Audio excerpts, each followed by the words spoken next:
So I am a huge fan of a prop replica. Mm-hmm.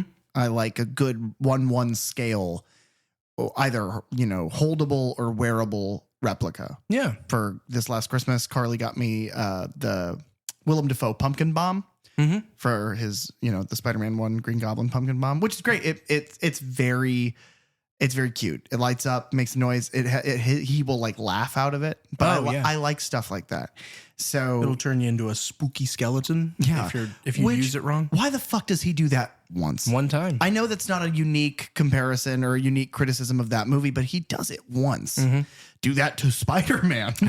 Turn him into an 8-legged skeleton. But I love stuff like that tactile stuff. So obviously, living in Florida, being adjacent to theme park capital of the world, they, being both Disney and Universal, have their own kind of tap on that market. Disney has lightsabers, and Star Wars has lightsabers, and Harry Potter has the wands, obviously. Right. So Universal's opening an entirely new theme park. Part of that is that new theme park has a new Harry Potter world, has the technology of like the little, I'm doing air quotes, the spells that you do around the park with those wands has gotten incrementally better. Right. So they have used that technology in the old parks as well.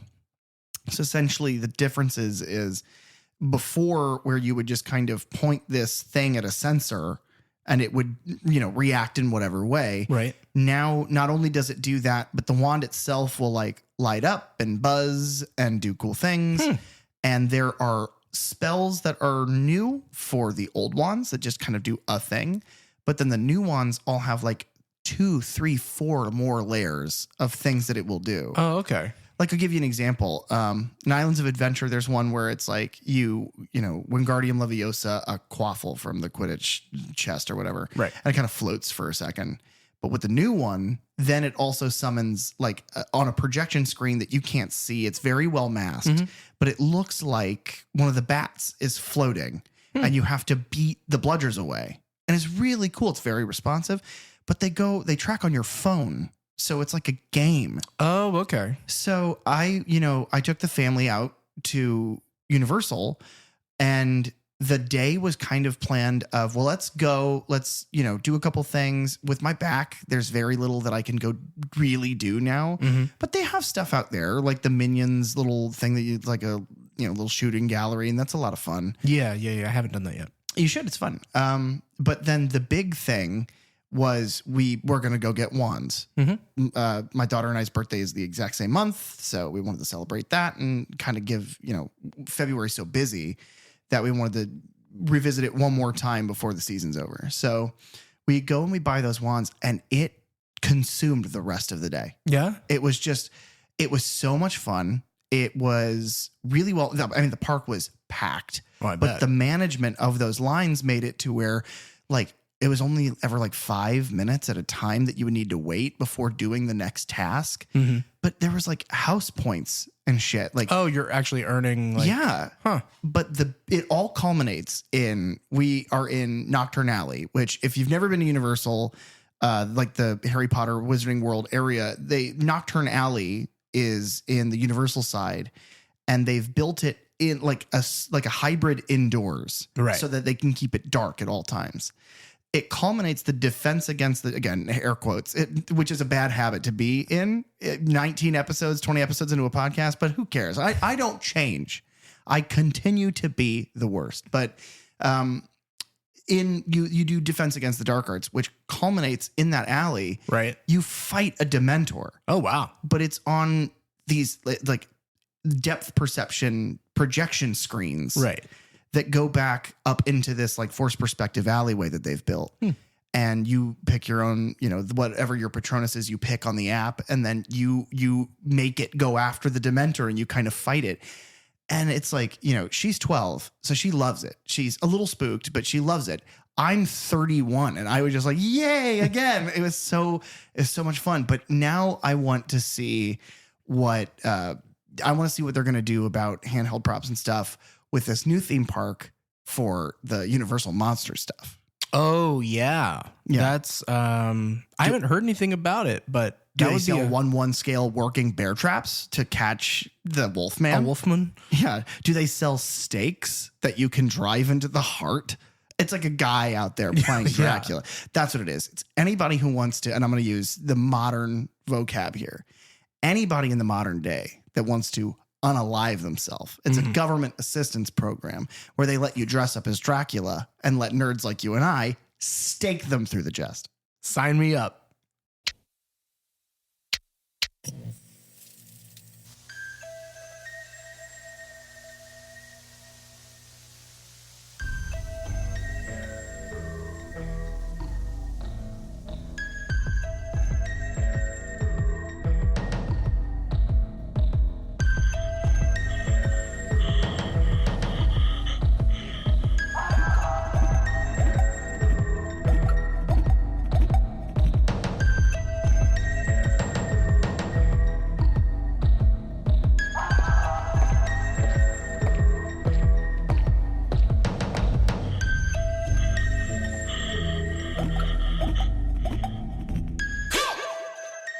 Hello, and welcome to the cult of the Third Channel podcast. Where we delve into the horror franchises you love from the perspectives of a lifelong horror fan. And a newbie to the genre, I'm PJ. And I'm Derek. And today, the only thing we're here to talk about is horror. Today, we are talking about a surprisingly good movie, Yeah, I agree. The Cult of Chucky. Yeah, surprising is the right word. I remembered next to nothing about this film Yeah. besides it taking place in a mental hospital, A set dressed to be a mental asylum, but like modern. that didn't follow the tropes of a mental asylum at all. It was very clean and Right. like very modern looking. Yeah. Well, and that's purposefully done. I don't think it needs to look like American Horror Story to look like an asylum, but it should not look like a library. Yeah. It's just a strange choice. And we'll get into all of the strange choices. But I think it's funny because every single one of these reviews that we've done for Chucky movies past Child's Play 2, I think, has been, well, except last week. Last week's The Outlier. But all the other ones have been like, yeah, it's just silly, but it's entertaining. Yeah. Do you have any housekeeping? No, not really. Nothing that I can think of. I haven't gone back and caught any mistakes of mine. I'm sure they're out there. Yeah, Caroline, our resident fact checker, got married. Yeah. Congrats. A couple weeks ago. Yeah. And so as a result of that has been, honeymooning, and it's sad. Right after her honeymoon, she had to have really, really advanced oral surgery. Ooh. So she's been out of work, even post her honeymoon, but she hasn't had a chance to catch up to our podcast and tell me all of the things that I've said and done that were wrong. So unfortunately, I don't have any housekeeping about my faults yet because my mother has convinced me my lifetime through that I'm perfect. But my sister is there to keep me grounded. Yeah. But because she hasn't been able to do that in a few weeks, I'm flying high on the ego train. Caroline, I hope you have a speedy recovery and take all the time that you can to listen and let PJ know what he's done wrong. This is an interesting one because we have kind of come to the end of our journey on another franchise here. It just this one feels weird. And we haven't really talked about this yet, but this one feels weird to be the end because there are then 3 seasons of a TV show. Yeah. But it's not like, Scream had a TV show, but we didn't really talk about the Scream TV show because it sat in the middle Right. between 4 and Jack Quaid, Right. is how I refer to Scream 5, is because it's technically just Scream again. Right. So I just call it Jack Quaid. But right in between Scream 4 and Jack Quaid is the TV show, and it has nothing to do with It doesn't any of tie that. in. So Very little.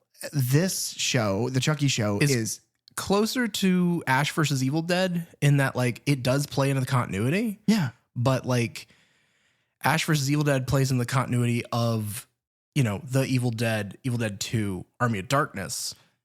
This is like the next step in this story is 3 seasons of a TV show. Yeah. Well, the other thing is that Ash versus Evil Dead takes place decades later. Yeah. This is like in the narrative, it is it's real time. So it's just a few years. Well, you know what I mean? Yeah. It's less than a decade later. But yeah, I like the TV show, and we're not going to spend a lot of time talking about it. But I like the TV show. I think the TV show is one of the redeeming qualities of, and we're, it's going to get play here again, but the Horror Nights house from the last couple of years, where we both felt that house struggled a little bit, but the show it's the show, and it's just Brad Dourif. Oh yeah. He is the thing. It's funny because you can find similarities with all of these franchises everywhere you look.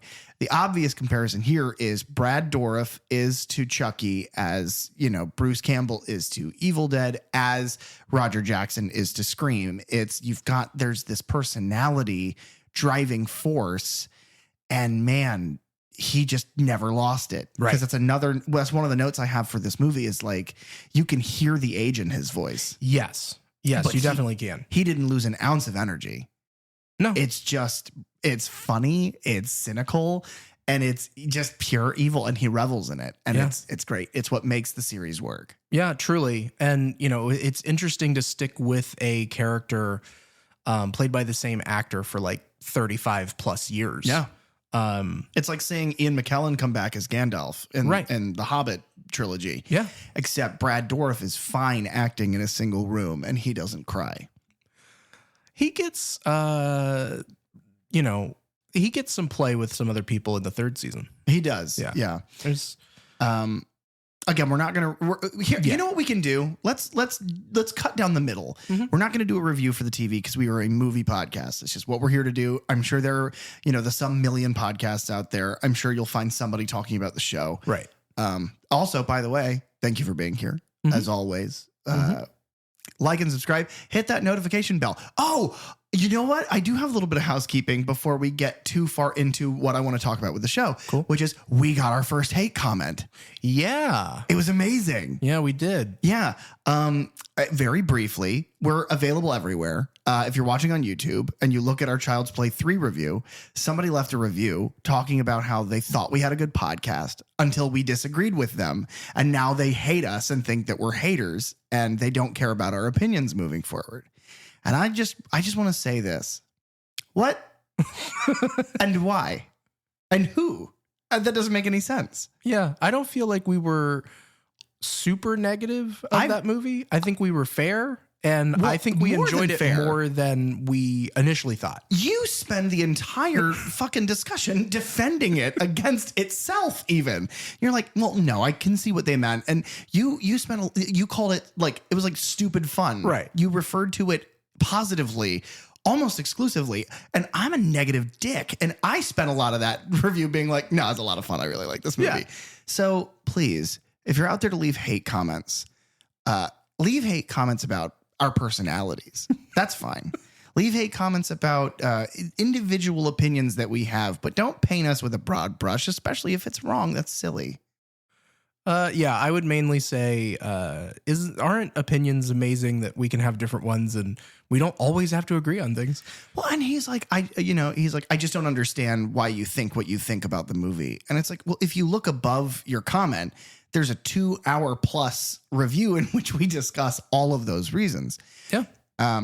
The other thing that I will say that's unrelated to that, but something that I don't think we've mentioned at all through this this franchise is what we plan to watch next. Oh, yeah. As the kind of palate cleanser, as the bridge to our next franchise, just so you have some idea of what you need to be watching maybe before next week. Yeah. We will be covering the Blumhouse film, Megan. Yes. Or M3gen, if you will. M3gen is he's the guy, it's Jordan Peele and M3gen Michael Key, right? Yeah, that is his name. I love that. I'm very proud of that. Yeah, you should I'm be. Beaming right now. You should be. Just like Jimmy. I don't want to say too much more about that. At this point, but I just wanted to throw it out there because I don't think we've said it. No, and what I'm looking forward to is I believe the version you got has the unrated version. Yes. Which I'm excited because I've only seen the theatrical release and it left wanting. I like the movie. And we're really excited. And now I'm going to blind read because I haven't read this yet. I'm going to blind read the IMDb summary. Ooh. Chucky returns to terrorize his human victim, Nika. Meanwhile, the killer doll has some scores to settle with his old enemies with the help of his former wife. It's terrible. Yeah. How do you not mention an asylum at all? Oh, yeah.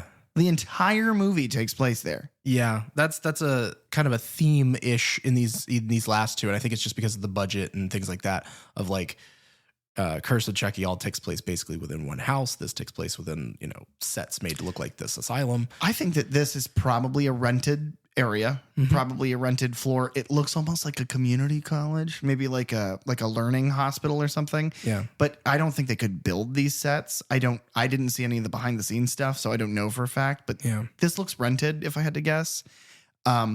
Really good geography though. Yeah. You always have a sense of where you are. It's really well done. The other thing I will say is that this movie spends more time outside of that hospital than Curse does outside of that house at all. Yeah, that is absolutely correct. Yeah. Cult of Chucky was released. Again, this was didn't have a theatrical. So it had its premiere in August 24th of 2017 at Fright Fest, which is a film festival that's in, I believe, London and Glasgow, if I'm not mistaken. And it had its VOD, DVD, Blu-ray release on October 3rd of 2017. Jesus. So 8 years ago. Yeah. It's wild to think about that's how old this movie already is. Well, and it holds up. Yeah.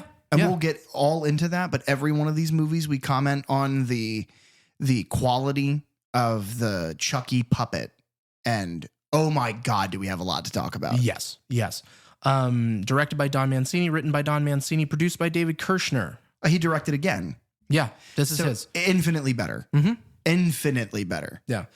Cinematographer is the same as last time, Michael Marshall. He again worked on Ginger Snaps Back, Wrong Turn 4, Todd and the Book of Pure Evil. He did 25 episodes of that. That will become important later. Joyride 3, an episode of Hannibal, which Don Mancini wrote on for a couple episodes. Which Pin in the Hannibal TV show. Yes. He also did 6 episodes of Lock and Key. That's another one that's ties in with somebody else later. Gen V and Umbrella Academy. It's edited by Randy Bricker. He edited a movie called The Arrival, not Arrival with Amy Adams. Not that one. Okay. This is like a horror film directed by David Schmoller.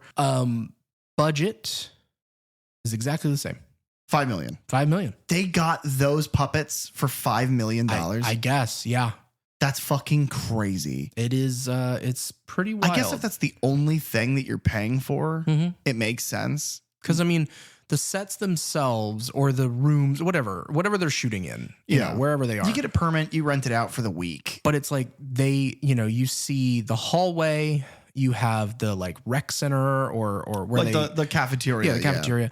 And then you have 1 to 2 bedrooms that you could like patient rooms that you could dress flip and dress. way. Yeah. And then you have the office. Yeah. And that's pretty, and then you have outside Andy's in the cabin. courtyard. Yeah. But Andy's cabin. And that's on location. That actually is a location of some kind, because I saw behind the scenes shots of them, like them walking out to the gates and actually having like snow machines and things That's what like I'm that. saying. It wouldn't surprise me if it was on location of where they shot the movie, because I think those window shots. That is, definitely looks like an actual location. To be clear to the audience, there are shots in this film where things are going on in like an old kind of Gothic courtyard with the big wrought iron gate and whatnot. But then from the interior set of the mental hospital that this is being taken place in, they are looking down and up at each other through a window on the third, I think it's probably the 3rd floor. Yeah. Again, no box office for this, but it did gross over 2.3 million in DVD and Blu-ray sales. Okay. How many million of that was you? I've only purchased this movie one time. Wow. Okay. So far. And, I'll need to, upgrade to 4K at some point. Yeah. So for the last time for a while, I'll go over writer and director Don Mancini. He wrote a movie called Cellar Dweller. He wrote for Tales from the Crypt. He wrote Child's Play 1, 2, and 3, Bride of Chucky, 2 episodes of Hannibal the series, 3 episodes of Channel Zero, which is a like creepypasta series that I've yet to watch yet. It ran for 3 seasons. He then directed and wrote Seed of Chucky, Curse, Cult, and the Chucky television series. And our producer of David Kirshner, he created An American Tale, Fievel, Fievel Goes West, its sequel. He is the brainchild of David Kirshner. Yeah. All of those Fievel movies, because there's a bunch of like straight to DVD versions of those. Before we leave this franchise forever and leave David Kirshner's story legacy behind, Fievel Goes West was a kind of a family favorite for my father's mother, who passed just a few years ago. There were 2 movies on repeat in her house all of the time. And it was Fievel Goes West and it was Hook. Oh, okay. Yeah, which was amazing. Interesting. He was also the producer on Hocus Pocus, Hocus Pocus 2, The Flintstones, the live action film with John Goodman, The Page Master, Cats Don't Dance, Titan AE. So production. In December of 2013, following the release of Curse of Chucky, Mancini confirmed that he was developing a 7th installment in the Child's Play franchise. And by February of 2015, so like over a year, nearly 2 full years later, Mancini was in the process of writing the script. So he's working on that. A year later, Mancini, Jennifer Tilly, Fiona Dourif all confirmed that the shooting would begin filming soon, that they'd all be back. And then they began production, I believe, in December of 2016. Actually, no, that's when the production office was set up. So then they began production. This was, again, shot in Canada, Winnipeg, in January of 2017. January in 2017 in Winnipeg, they needed a snow machine? Yeah, I guess. At least to get it. I think they had snow on the ground, but for that specific timing, they needed the fall. So the cinematographer and the editor were returning. Tony Gardner was returning to create and perform the puppets with his team with Alterian. And filming ended toward the end of February, same year. So it was only about a month of shooting. Back in October of 2013, Mancini gave an interview where he revealed that basically since Child's Play 3, he had always wanted to introduce the idea of like multiple Chuckies. And they couldn't do that financially back then. So it's good that they got to do it here. And that unfortunately there was supposed to be a reference to Glenn and Glenda in this film, but it was cut out. But Mancini had fought for it for a while. I think it just didn't fit into kind of the story that they were telling. It's a busy story. Yeah. I can understand that. But spoilers, we do get back to Glenn and Glenda with the series. So if that is a character that you want to catch up on, the series is where you need to go. Not a whole lot to talk about with production, honestly. Cult of Chucky, it was released on, Blu-ray and DVD and all that in October of 2017. And it was also released in Netflix at the same time, but the Netflix version was not, it was like the quote unquote theatrical. It was the rated version. You could get the unrated version of the movie with more gore and the after credit scene on disc. Now, the weird thing is that shortly before its release, the entire film of Cult of Chucky was leaked onto YouTube and online. And that led Don Mancini to tweet, "To the geniuses who leaked Cult of Chucky and tweeted about it, congrats. Not only are you terrible people, but now Universal lawyers know who you are." Because I guess they leaked it and then bragged about it. That's exceptionally dumb. Yes, it is. Yeah. And then after this movie, basically leading up to this movie, I should say, plans for a Child's Play remake had begun kind of kicking around back in the early 2010s with the original Chucky voice actor, with Brad Dourif himself set to reprise his role. But development hell happened. And it wasn't until like 2018 that MGM announced that a remake with a different creative team, a different voice actor, different everything would happen separate from the original film series. And now I want to be very clear about something. I love Mark Hamill, but it is a weird choice to not have Brad do it. Yeah. Maybe you want to separate it. Maybe you want to distance yourself from that. But why? It's like Jackie Earle Haley is a great performer. He's great. He was fucking ass as Freddy. There was nothing interesting. That performance fell super flat. he's one of the worst parts of that movie. Mm-hmm. He's a great performer. He was bad for that character. I think that Mark Hamill wasn't great for Chucky because his voice is too ubiquitous with too many other things. Yeah. So, and you just know Chucky's voice to be a very specific thing. Correct. Yeah. Again, because the same person has performed it for over 30 years. So it's very hard to divorce yourself from that.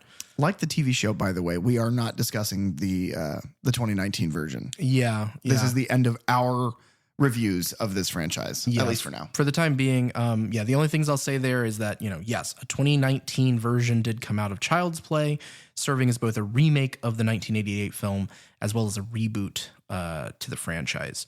And that's about it. Yeah. Pretty straightforward production. Yeah. Not a lot that I can, really go into.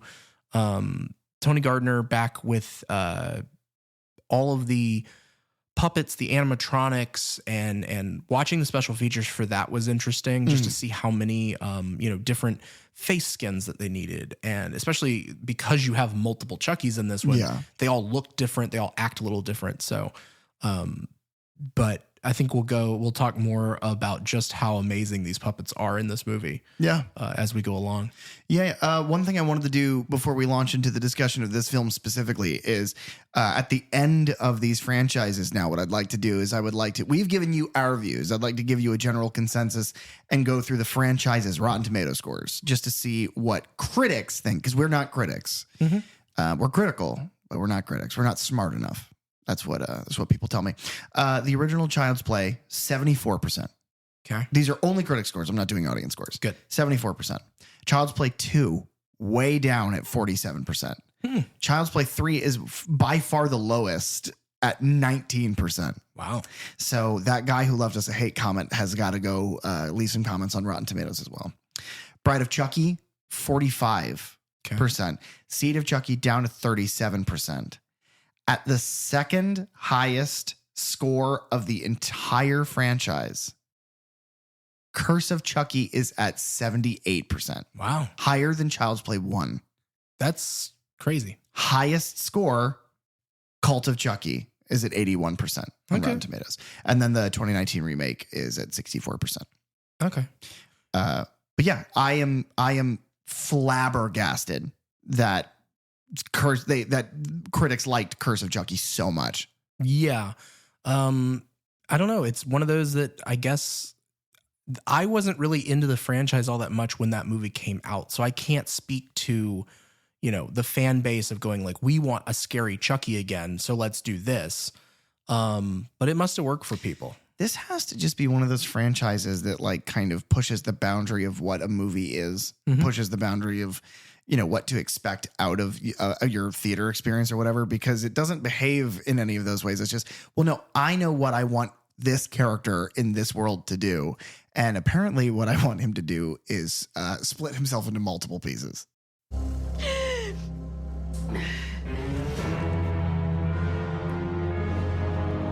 He made the funniest face when I drilled him. Did you see the steam when I sliced open his guts? I never felt so alive! Yeah, well, you've been alive for like 2 minutes. Welcome to the cult, pal. Thanks, you guys are the best. Right, now I'm gonna go kill Andy. No, I want to kill Andy. I earned it. I've been through a lot today. You got to suck titty today. Look what happened to me. Hello? Look at my hair. Oh, shit, you win. Absolutely. Sorry, pal, you go fuck them up real good. Have fun.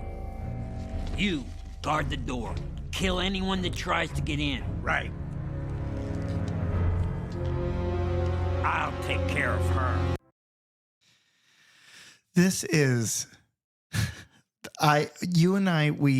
some behind the scenes of the Third Channel podcast. We usually don't pick our scenes while we watch the movie. Mm-hmm. Usually that's before we record. We have a discussion of what scene from the film we'd like to use as the clip.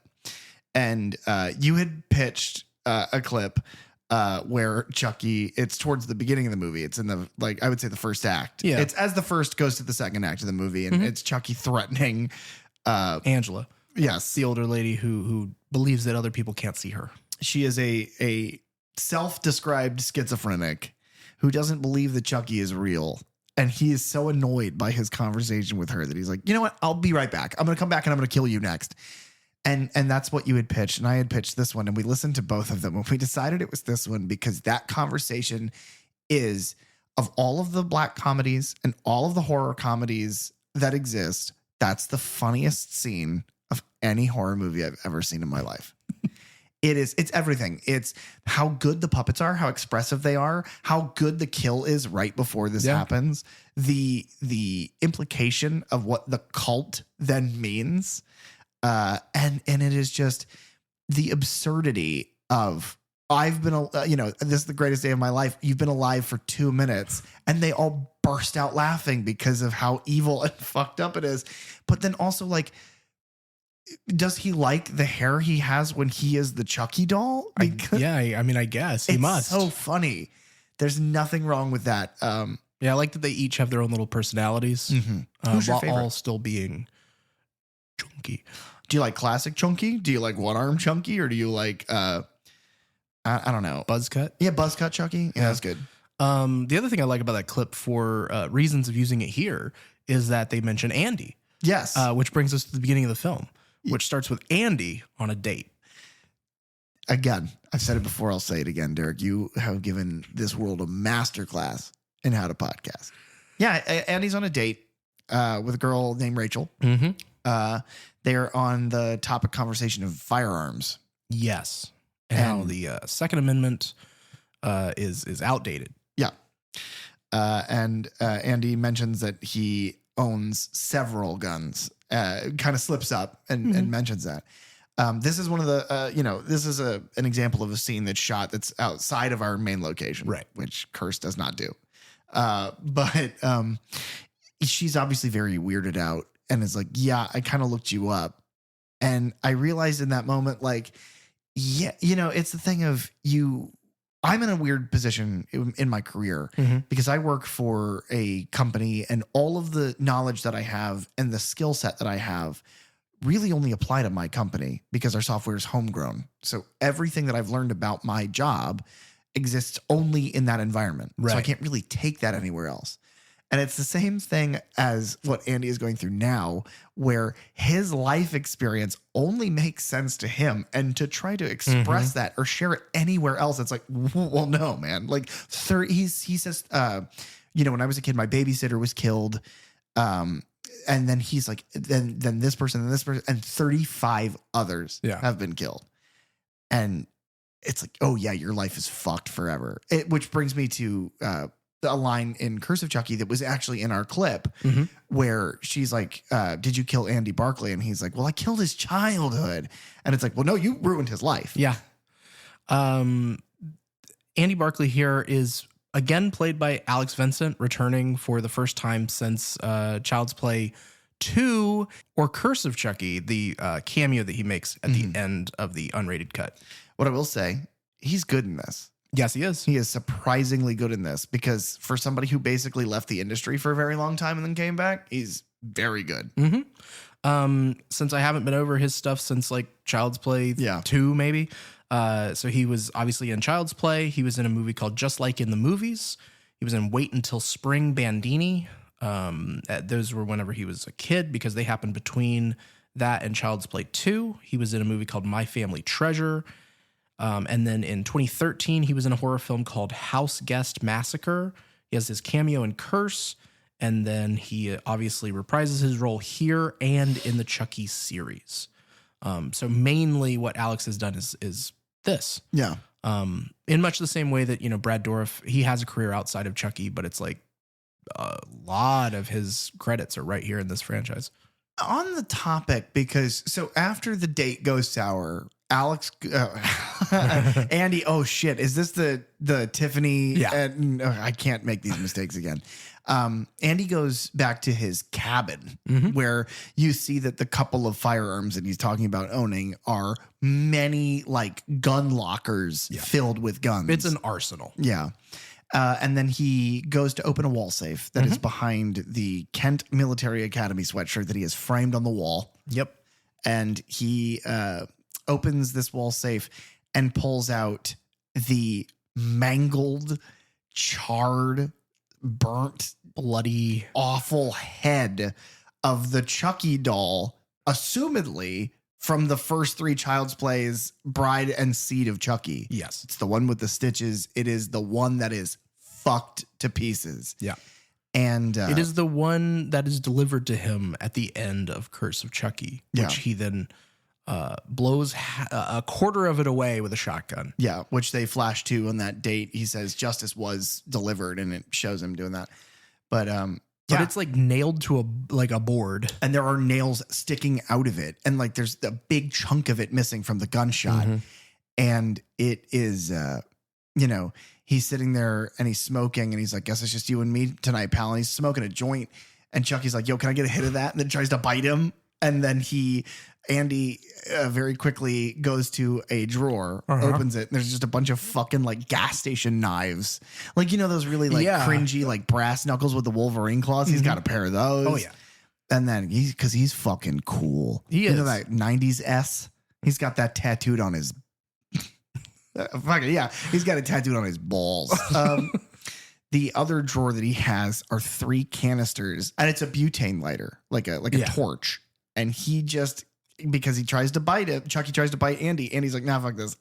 Just starts to burn Chucky's head. And of course, it's Brad Dourif screaming in pain because, again, if ever there was a better example of poor Chucky, this is the one. Oh, we're back to this. Yeah, of course we are. He's got a nail sticking out of his, like the crown of his head. And it was so funny. That's a really, really impressive puppet. Yeah. Because it's just the head. Mm-hmm.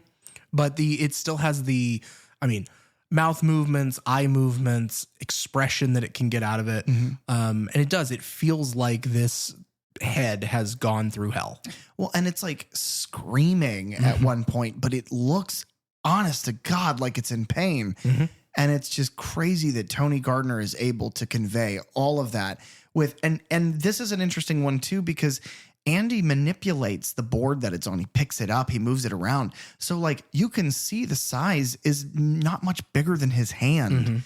And it's got all of this expression, but also how did they hide all of the working parts of it? There are holes through the whole fucking thing. Yeah. It's really impressive. Yeah. Unless it's digitally removed, but even then that's still impressive. Yeah. I think it's a little bit of both. So the way that a lot of the faces move and everything are all done by like the servos inside. And so people, puppeteers have multiple, almost like radio hand controls that you would use to like fly a model airplane or something. They look like big RC car controllers. Yeah. And, they have joysticks on them that move, and they do, somebody just moves the eyes and somebody just moves the mouths and somebody, whatever. And so those sorts of things I think are all hidden inside. It's the walking puppets and things like that some of them still have the cable work, to move the arms and stuff. They're still cable fed. And I think they just paint those out digitally. Yeah. You also see a lot of in the special features of puppeteers wearing basically Green Man suits to do a Sunny reference of like just skin tight, green. And that way they can just be basically green screened out and just painted out of the scene after they've puppeted the Chuckies.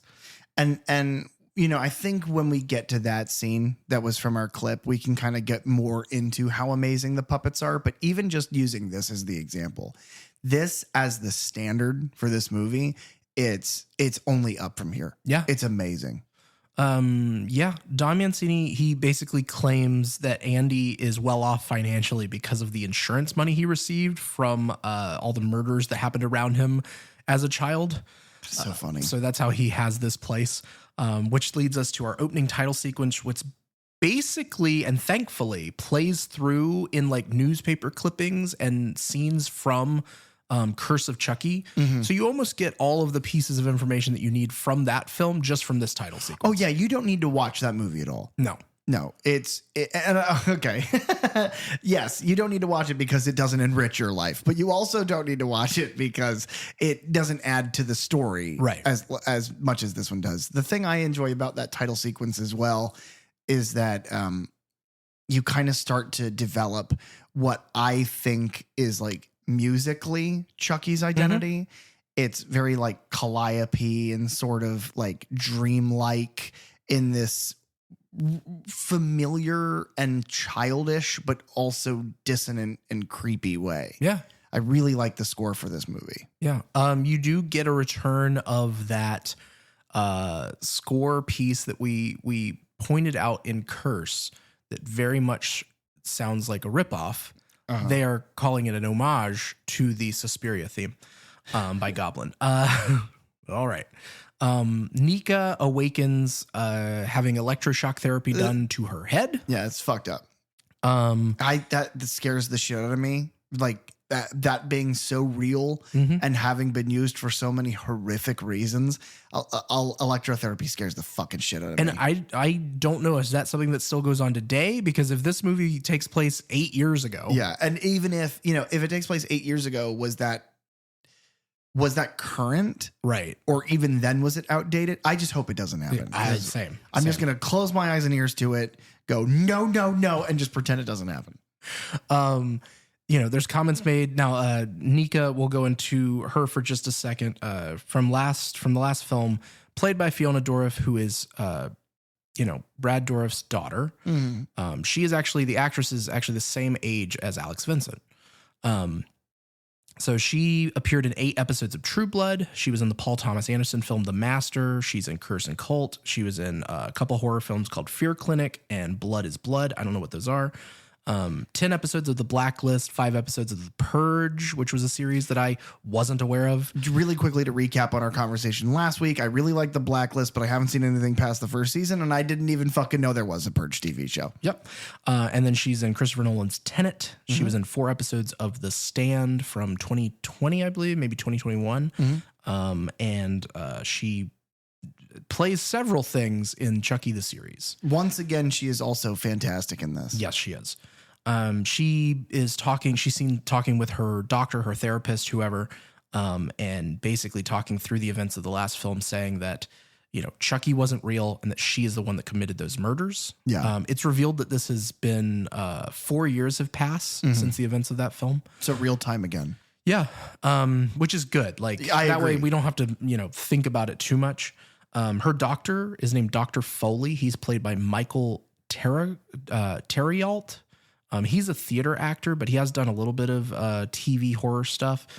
He was in I think it was a Netflix series, Hemlock Grove, for 8 episodes. That's like a werewolf show. Okay. He was in Heroes Reborn for 7 episodes, which is the Heroes show from the early aughts that they did the kind of reboot of. Another TV show that I didn't know existed. He was in 5 episodes of a show called Damien, which is a sequel series to the original Omen. Now, how important in that Damien show is Bugenhagen? I don't know because I haven't seen it yet. He better be. But it ran for 1 season, I believe. And then he was also in 7 episodes of Lock and Key, which I mentioned before. Oh, yeah. He was in 1 episode of Guillermo del Toro's Cabinet of Curiosity. Which episode? The Viewing. Okay, that's where I know this guy from. Yeah. Guillermo del Toro, that whole show is amazing. Yes. And then he does come back, not playing this role, but playing some other roles in Chucky the series. Okay. Confusing, but sure. They do that a lot in this, like these 2 movies and going into the series, they use a lot of these actors again. Yeah. Just in different roles. He's good. He's good in this. Yeah. He's a little flat at times, but with the revelation towards the end that he is like determinedly bad, that he is sexually aggressive and sort of like he himself is a dangerously insane person. It maybe that flat performance is intentional, right? Of trying to put the mask of humanity on, or maybe it just kind of sucks. I don't know, but he fits the role very well, right?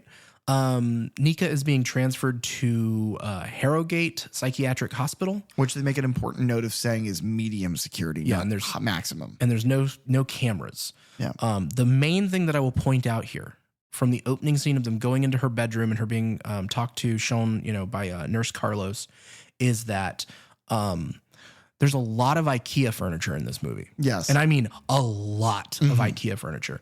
Like the dresser in that room is a Brim's.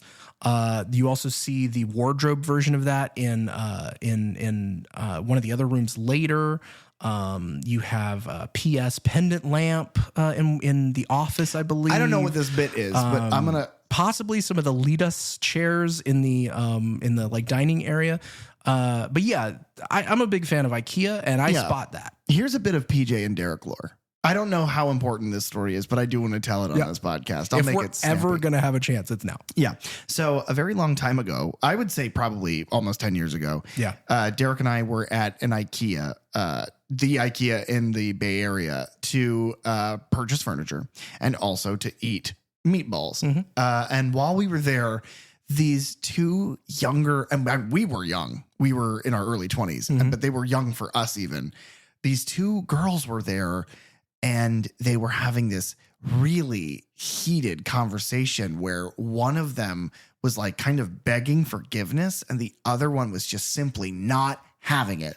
And it was like real drama. Yeah. Like it was like we were watching the end of a friendship. Well, and that's the thing is like the girl who was not having it was like, no, you crossed a line and we will never be the same. And this is on you. And the other one just got tears streaming down her face. And she was like, oh my God, I'm so sorry. I didn't mean for any of this to happen. And it was like, are they together? Are they like, what is this? Yeah. And she was like, no, our friendship is over. And I was like, oh, they're friends. And they went out to this restaurant, like in a giant store to have a conversation. So from there and the drama of that, you and I, Derek, have decided that if ever we need to have an explosive meltdown of our friendship, that we're going to go to IKEA to do that. Yeah, we know just the place. Yeah. As we kind of talked about the geography of this place, Mancini, he wanted to base the movie in a very modern, minimalistic location, like hugely desaturated colors to really make the blood pop, because they really wanted to kind of push that. What's funny is I was going to say it makes the blood pop, but also Chucky stands out really well against that backdrop. His bright costume, if you will, his hair, looks great. Nurse Carlos, I've mentioned, he's played by Zach Santiago. He has been in a few things. He was in the Mark Wahlberg films Shooter. He's in the horror film The Eye, which stars Jessica Alba. He was in Cult of Chucky, obviously, and then he's in 6 episodes of Peacemaker, the DC show, which I have not seen, but you say so good. I cannot wait for the second season. Nika, if we haven't mentioned, and if you somehow are listening having not seen the film, she is in a wheelchair, and Nurse Carlos mentions that his husband has MS, and it's just the most brief. There's like 2, maybe 3 little call outs to the fact that, Carlos is married to another man. And it is done in the most easy, we're just having a conversation. Yeah. And I like that a lot in these films. Because that shit happens in the real world. Right. And I think, we're not having to draw attention to it. I realize that I am drawing attention to it right now. But within the context of the film, it is just he is a person and that's a relationship. I think it's important to note that in the sociopolitical climate that we are currently in, that stuff isn't like forced diversity or like woke. It's just, no, there are men out there who have married men. And I don't think that making it a plot point is necessary. Right. Which they don't. I just wanted to bring it up because I think it's nice that this series continues to be as progressive as it is. Yeah. And he leaves her some sticks of gum, which play into the next scene where they are in the kind of it's like half rec room, half like cafeteria, whatever. It's where everybody can kind of commingle. And there is, we mentioned an older lady named Angela. She shows up.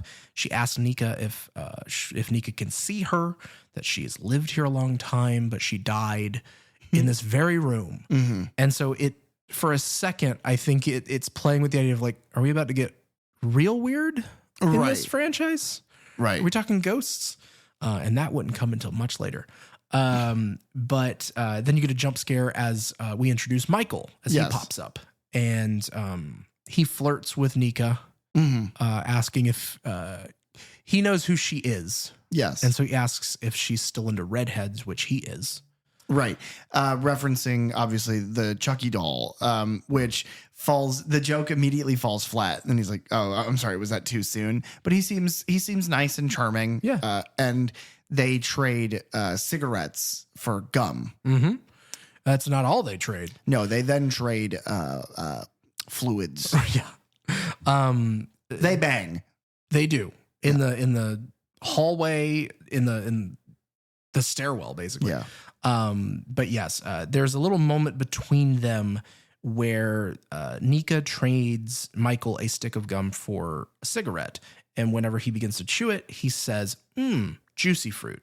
That is a reference to the scene in One Flew Over the Cuckoo's Nest, where the same thing happens between two characters. But the reason to bring that up is because Brad Dourif was in that film. Yes. With the introduction of Michael, which that's not necessarily his name, we'll reveal here in a second. I guess Malcolm is his actual name. They call him Multiple Malcolm because later she is reintroduced to him with a hood up where he says that his name is something different. Mark. Yeah, it's all M names. Right. But that he is somebody with DID, multiple personalities. Yes. He is played by an actor named Adam Hertig. He was in Curse of Chucky. He played Officer Stanton. So I believe he is the cop who Jennifer Tilly / Tiffany kills at the end. Weird. Okay. He's also in the horror film Trench 11, which is I don't know what war it takes place in, but I just posted about it the other week talking about horror films that are also war films. Okay. He was in 3 episodes of Channel Zero. He was in Orphan First Kill.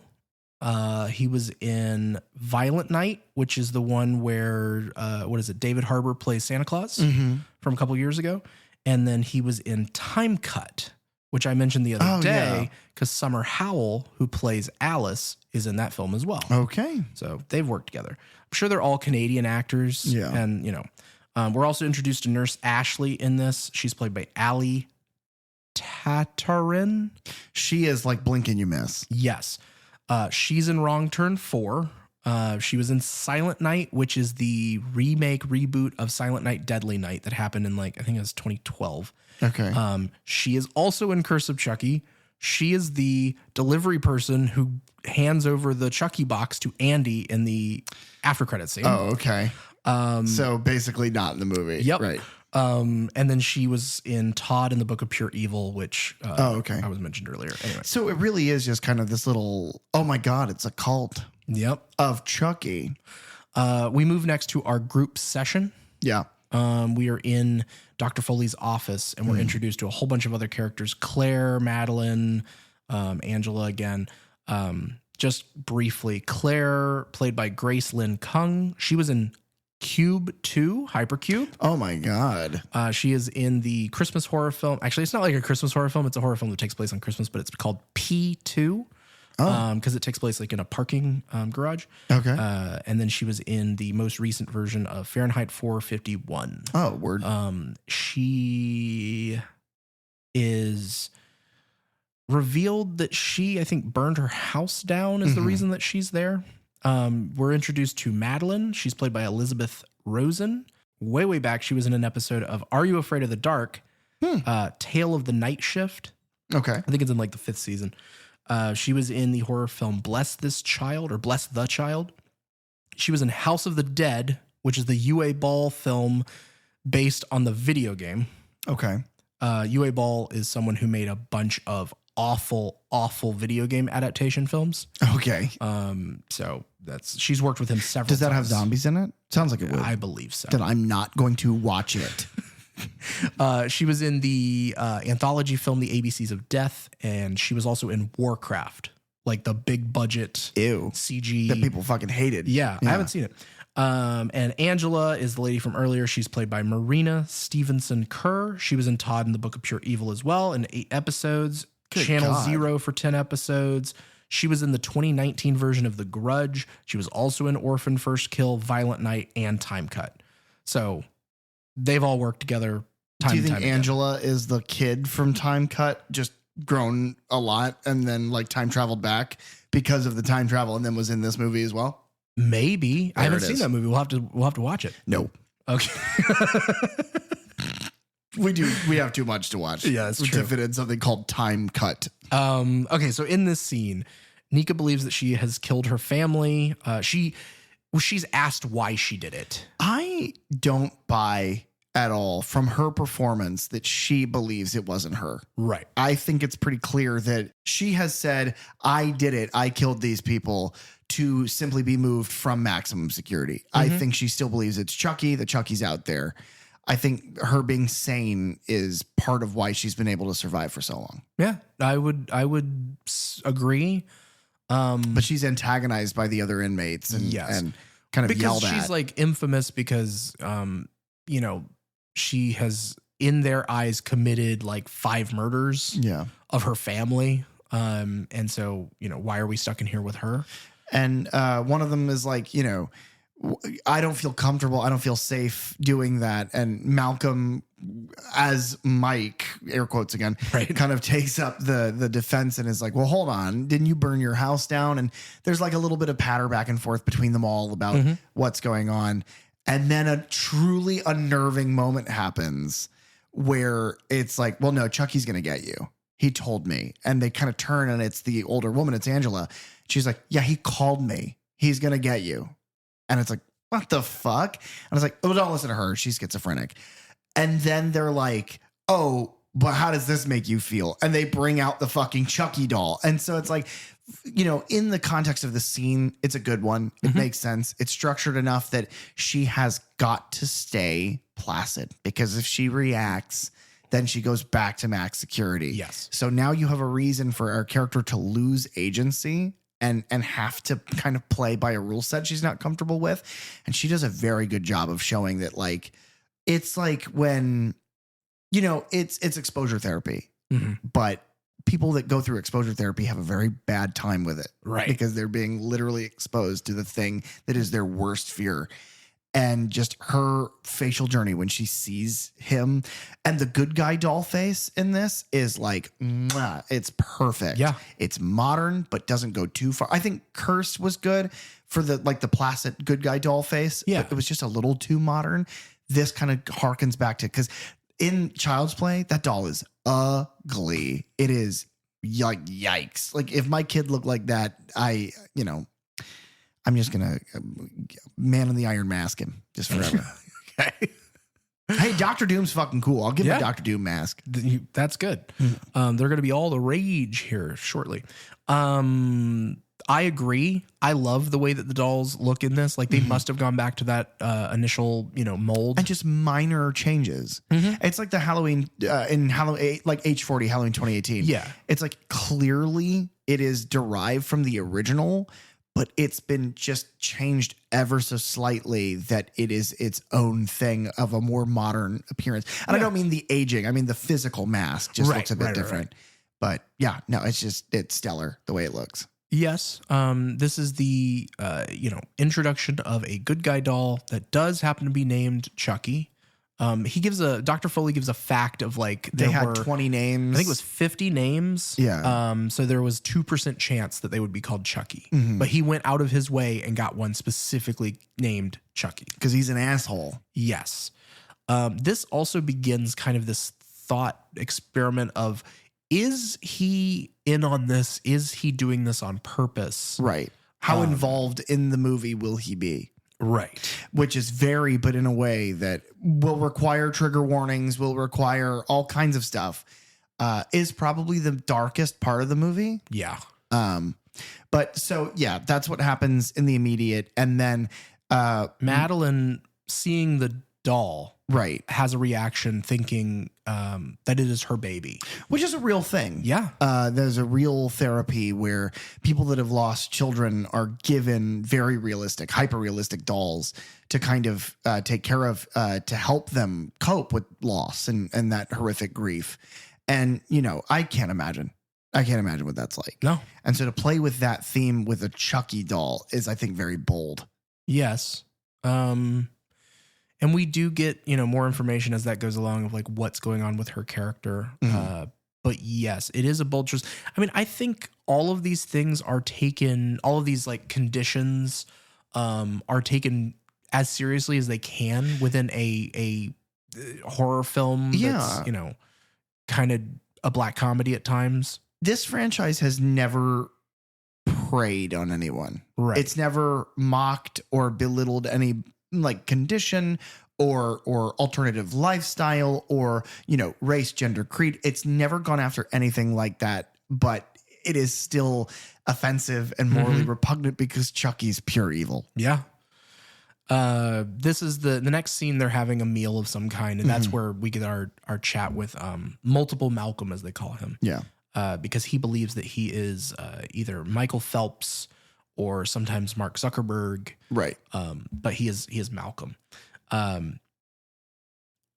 Nika is then brought into Foley's a different room and introduced to Miss Valentine. Mm-hmm.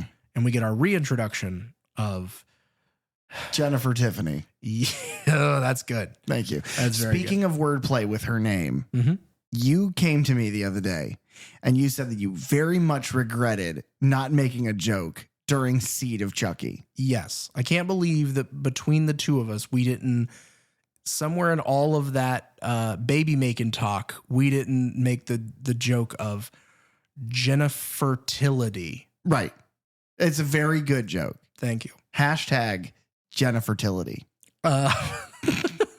Yeah, let's get that started. Yeah, let's trend it. For the last time for a while, Tiffany Valentine and Jennifer Tilly. And this scene is so fucking shocking. Yeah. And it's like, because number one, it's great to see her. And then, of course, you have that hilarious line where Nika goes, has anybody ever told you look, and it's like the beat before. She's like, has anybody ever told you look exactly like Jennifer Tilly? And Tiffany's like, yeah, Anyway, and it's revealed that she is Nika's niece's Alice from Curse, that Tiffany has become her legal guardian. Yes. And then is like, oh, but she's dead. And it's like, what? And again, it's that question of like, well, is that true? Or are you messing with Nika? Right. Like trying to get at her a reaction. But then the doctor's like, and the doctor's there. And well, it's you like, didn't tell me that. Right. And it's like, oh, so then is he involved? Because of the nature of these movies and because of the way that like their structure goes, they always delay their reveal. Right. They always, yes, Chucky's alive. When will you find that out? He's going to Barbie mode and he's going to be a doll until he isn't. But how long into the movie is that going to be? Right. This one's actually quite a bit long if you don't count the head in the very beginning. But this reveal is, it's shocking. That they established the entire movie before it as Nika is trying to save this little girl's life. And then off camera, she is fucking dead. That is wild to me. Yeah. But that's not the only thing that Valentine is there to do. And that is to bring a second Chucky doll. Yes. She said that it was part of Alice's therapy to like exposure therapy. And to that Alice wanted Nika to have it and sets it in her lap. Which is, again, it's I don't know what game is being played here. Right. But again, it looks the good guy voice is different. You think so? Yeah. It's not crazy different, but it's lower. It's different for the first time. It just caught me weird. Maybe it's the same voice, but he has aged. And so his voice sounds. But it was the same in Curse. Yeah. You fucking with me? I'm just joking. You son of a bitch. I'm joking. But yeah, it's hi, I'm Chucky. Want to play? And it's like, fuck. They're both. So statistically, and then it becomes. And now, when I first watched this movie, I had no point that I think that there were going to be multiple Chuckies. Right. I didn't know what Cult of Chucky signified. No, but I didn't think that that's what it meant. I didn't think it meant there are going to be more than one Chuckies.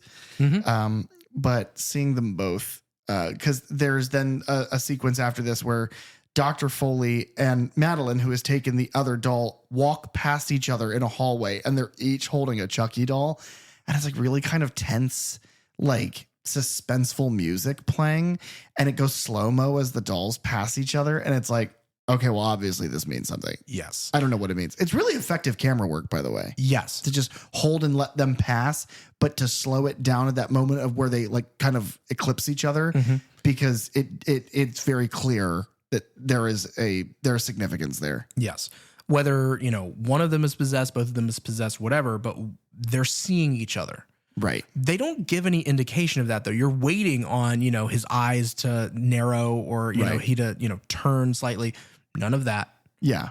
But, at least in the hallway. Right. They immediately followed up with doll POV. In the next scene, it's that night. Doll POV for first time in this film. Walking down the hallway to the front desk where Carlos is, on the computer or whatever. He opens up a drawer and takes out a scalpel. He heads back down the hallway. Right. And this is where we get the scene with Angela where he explains, no, I can see you. Right. I'm not part of your imagination either. I am also real. He's like, am I not startling you at all? And she's like, no, I'm a schizophrenic, so I see things. And he's like, oh, you're the bitch I talked to on the phone yesterday. Revealing that she wasn't crazy. No, like that actually happened. Well, and then she's apologetic. She's like, sorry, I hear things too.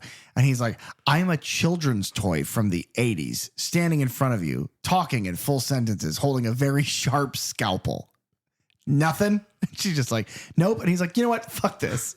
I'm coming back for you next. And it's just for the first time seeing him in this, like, not the head puppet, but the first time seeing the actual puppet, it is astoundingly good.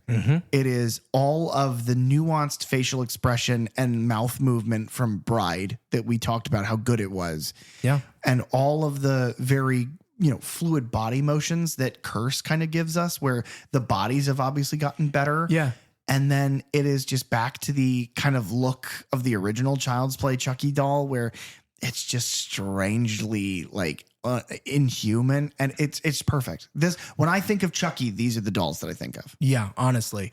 The thing that I like most about these particular dolls, these particular animatronics, is that they go from the skin is different on them, because they go from being placid, good guy doll face to being articulate, and the brow furrows and the eyes blink. And you don't see that big of a difference. Yeah. And I wonder if any of that's digital blending. It might not be. From what I've seen in the special features, all of that is just real. It's astounding because it is so nuanced. It is such a visceral facial performance. It's great. Yeah. It's tremendous. But this is also where you get your first taste of, oh, this is what the movie's going to be like. It's the first time. Everything has been suspenseful so far. This is the first time when you realize, oh no, they kind of have brought the comedy back. It's going to be a little funny again. And it is. It's hilarious. We get more doll POV as he walks the rest of the way down the hallway, opens up the door to Nika's room. And he sneaks in. He can see that she's slumped over on the bed, presumably asleep. And he first catches sight of one of the spokes on her wheelchair has been snapped, and a piece of it is missing. And as he walks around the bed, there's a pool of blood on the floor, and Nika has slashed her wrists. Which, I mean, is that one of the first iterations of like a suicide that we've seen in any of these movies? For us, yeah. Yeah. And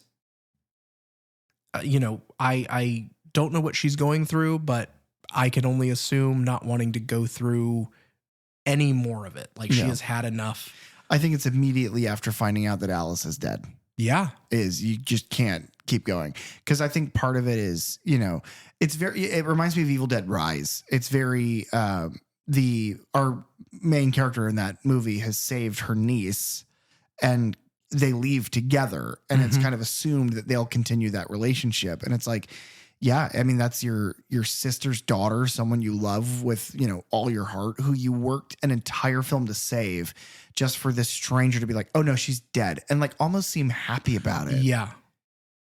It's dark. It's a dark moment. The thing that I will say is that, because we've talked about the comedy, we've talked about the horror, we've talked about how dark it can get in this franchise and in this movie itself, I think that this one walks a beautiful line of tone. We have a quick cutaway back to Andy's cabin, and Andy is watching a video where he, I guess, had gone to the hospital and tried to show Dr. Foley that Chucky was alive. He actually exists. He has the head He's there with brought him. the fucking head. And he's It was like shooting him with a nail gun or something. And he's screaming. And then they're like, Mr. Barkley, you need to leave. This is inappropriate. You need to leave. And Chucky's laughing his fucking ass off. Like, I told you no one was going to believe you. And then he tries to turn it around on him of like, well, maybe you're as crazy as she is, Andy. Maybe it is all in your head. Yeah. You've been sitting here talking to me for the last 4 years. Like, you think this is really happening? Yeah. We cut back to Nika wakes up, and her arm has been stitched up. But it's been terribly stitched. Yes. Like his face. Like the bride and seed of Chucky face patches.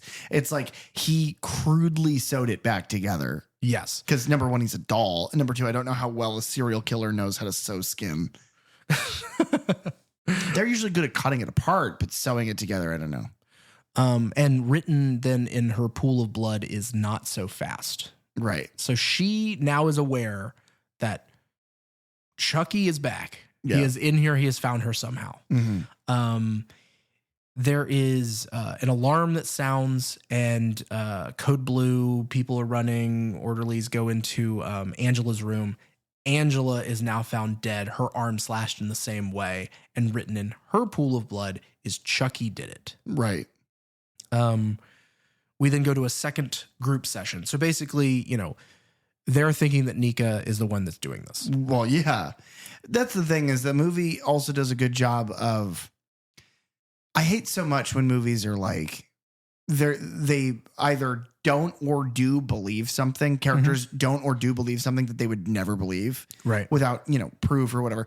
They're perfectly aligned with what common sense would dictate, which is, yeah, no, the woman who says that the Chucky doll murdered her whole family, she turns up with, wounds on her wrist. There is a woman dead with the same wounds. Chucky has now had his name written in the blood. It's like, well, yeah, she fucking did that shit. So, and they play with that exact idea in this scene. They have a group session, and Malcolm brings up the Occam's razor, where the simplest explanation is usually the right one. Thank you. So in that way, Chucky must have done it. Right. But that's insane. For anyone who hasn't experienced the last 6 movies. But we have, folks. We have. I love we're good. that Madeline comes in with her Chucky doll and sits down on the couch next to the other Chucky doll. And it was immediately just like, ugh, what an ugly doll. I know. It's so good. Every time somebody clocks Chucky and calls him ugly, I laugh my fucking ass. Him and Glenn. Every time somebody's like, oh my God, I'm just like, oh, you poor guys. We get a little callback to the beginning of Child's Play 3, because they do the, hi, I'm Chucky, want to play? Hi, I'm Chucky, want to play? Back and forth at each other for a second. Now, does a man then get murdered in a really weird, unconventional way while playing golf in a giant office with a train in it? Not this time. Okay, but the last time, yes. Last time definitely happened. Then military school.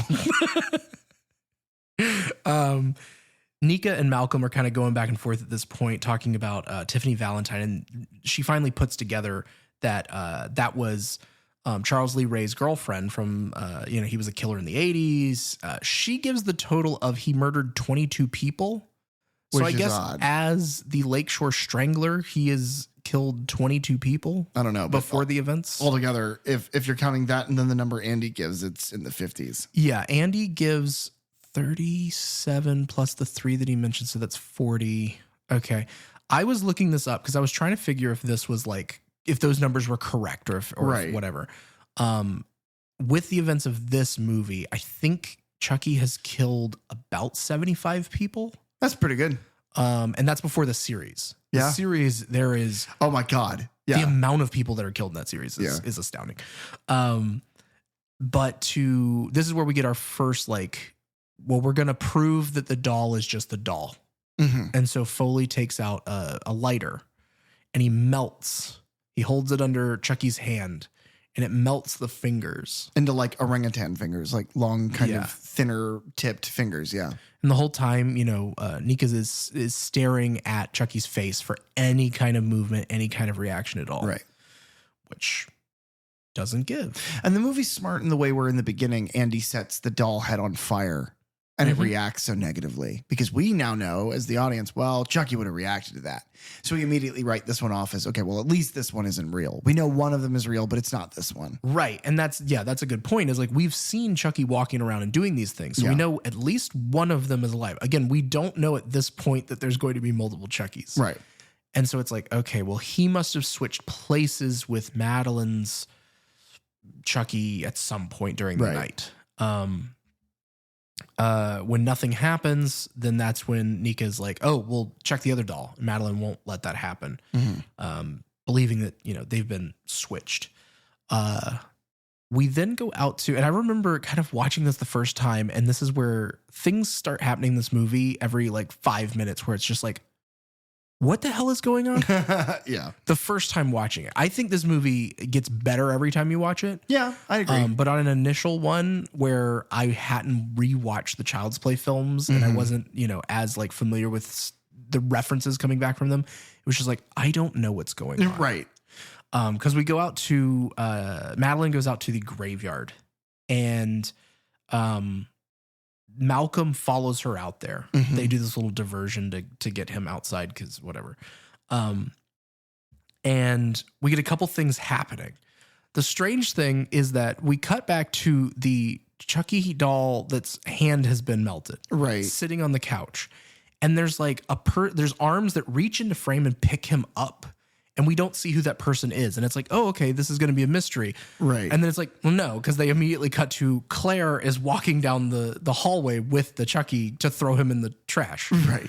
And then he bites her arm. Which again, poor Chucky. He's going to get thrown in the trash. Not him biting her.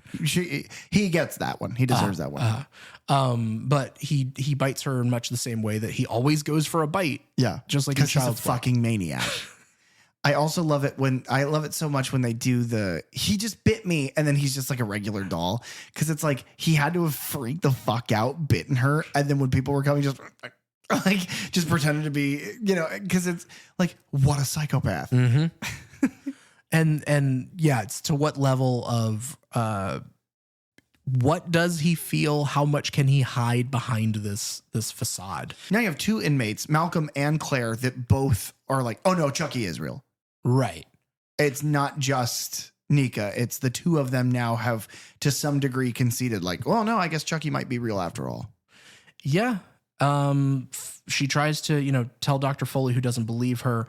And then this scene, we're kind of cutting back and forth between that. And so in our heads, if you're keeping track, it's like, okay, well, that's the Chucky that's alive. Right. But that's the Chucky that we just saw get his hand burned and he didn't do anything. Right. So then we cut back out to Madeline, who is seemingly talking or being talked to by Chucky. Nika is watching her through the window and she walks around the grave to put her back to the window. And Chucky is now looking up at Nika and he flips her off. Right. Which is, we've not really brought up a whole lot, but he does that pretty much from Child's Play 3 on? Yeah. Oh, he flips people off. No, all he the does time. it in Child's Play 2 as well. I think he does it to Kyle. Oh my God, you're right. That's the thing. That's another thing that I like about Chucky is that, even like you're speaking, like Freddy will call people bitch or whatever, but like for the most part, your speaking killers or your monsters or whatever are usually, it's that Chucky is such a foul mouth. Yeah. It's that he is so, he calls people pussy and motherfucker and all these just horrific things. And he's so just like angry. It's like if Bill Burr were an evil little murder doll. Yeah. Yeah, that's perfect. Committing all of his Bill Burders. Oh my God. That one wasn't as good as the one I made earlier. Yeah. But then here's what I mean by like, what is happening is we watch that and it's like, okay, so now both of them must be alive. Right. And then Madeline takes that doll who she's just been holding like a baby and talking to and tosses it into this open grave. Right. And it's like, well, why? Why'd she do that? Malcolm comes out to figure that out. And then she pushes him into the grave. She's like, okay, so this must be a plan then. Is he going to be murdered in this hole? Right. No, because in a moment, he lifts Chucky up out of the grave Right. and then crawls up himself. I think at best, at worst, this is all just confused screenwriting. Yes. That's what it feels like to me. It's like, well, we just need to pad out a little bit. So like maybe we'll do like a grave thing and like he'll be near the grave and, trying to figure out which one's which or whatever.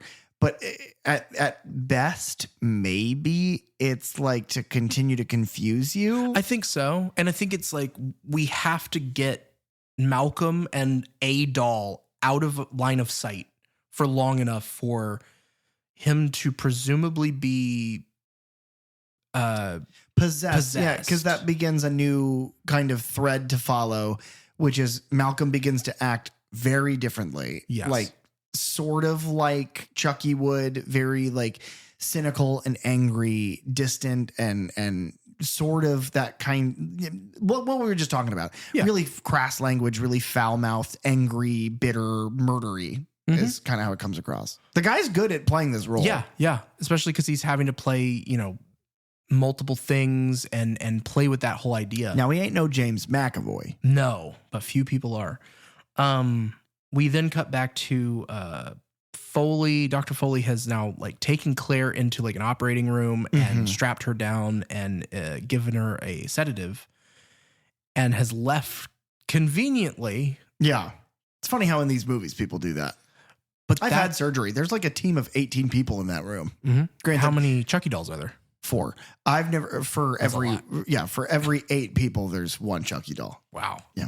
I know that math was wrong. Shut up, Caroline, whenever you hear this and tell me that I'm bad at math. I know I'm bad at words and math. The amount of times in this movie where people leave patients alone is like, well, that would never happen. Also, it's like, well, this one doesn't have any, this hospital doesn't have any cameras. Any cameras? None at all. The fucking St. Joseph's Hospital has cameras in its waiting room. Like, and that's not a mental institution. That's not a place where there are murderers. It's a place where like, oh, he broke his leg and they have cameras on that guy. Because that guy is Chucky. Oh my God. Yeah, Chucky broke his leg. It's broken all sorts of things through these movies. He fell into a giant jet turbine. He turned into Meef. He did. So she is strapped down. And Foley gives this line of like, it's interesting to see this level of mass hysteria firsthand or something like that. Yeah. And it's playing like, to me, it's like, are they trying to seed this along that he is in on this somehow? Right. He conveniently leaves the doll in the room with her. He has sedated her. Well, I think he is facilitating it because I think that it's like a mangala. I think he's interested to see what, horrors can happen with these people when left to their own devices. But I don't believe that it never came across to me, at least, that he was a part of the plan. It just, to me, he facilitates it because he is his own breed of evil. Yeah, you're probably right. We get a couple shots like we do in all these movies of Chucky, like running around in the background, quick little clips. And he has a canister of condensed air. Yes. What I will say is they do, there is obviously some either child or little person acting in this scene with the feet. They don't do it a lot in this movie, but looking at the series as a whole, anytime that they do that, it's like, that's never bothered me. It's obviously it's at its most obvious in the first Child's Play movie, especially like the emergency escape, like out the window sequence. But I don't think it's ever bothered me. But like in this movie, it really doesn't bother me because he's so fluid now. His movement is so natural and so well puppeted that it's like, who gives a shit? Yeah. There's only like one shot in this entire movie that I really clock it at all. And it's later. It's with the 3. I clock it here with the you've got her on the table and you're seeing his feet move through like the legs of the table. And there it looked a little too fluid to me. Yeah. The way that they puppet the feet is interesting because you have like Chucky's little feet and then you have wire that comes out of them that they paint out and they connect to a puppeteer's shoes that are painted green. And so as the puppeteer actually moves and walks with him, that moves the feet along with it as well. Yeah, Carly a long time ago, because they do stuff like that at Disney as well for like character meet and greets, like Jack Skellington. They're called Bunraku puppets, where they wear them with like a rig in front of them. So it's obviously much shorter, but I think that's the same sort of puppeteering. Probably the same thought process there. But I think that's why like his steps feel a little more real in a way. The other thing that this series has made me want more than anything, I want a 1/1 scale Chucky doll. Yeah. I'm going to throw them at people. That's not how he does it. And he'll go, ah! I don't, no. But he has this canister of condensed air. And much like the scene in Bride of Chucky, where Tiffany throws the champagne bottle up at the mirrored ceiling of the Love Hotel. It's like a, oh my God. It's like it's mirrored. Yeah. Do we have a rim shot on the soundboard on this? No, I don't believe so. I'll just. It's good. Thank you. Could have fooled me. He uses the condensed air. He like throws it on the ground and it shoots up through this glass ceiling of this room. It's like a sunroof. Yeah. And the glass shatters and falls down at her, and it's all very slow motion. But it's like some of it is CG, obviously, but some of it is a physical prop. Yeah. And they definitely shot it with like, high-speed cameras from a couple of different angles to like get it. And it ends up like decapitating her.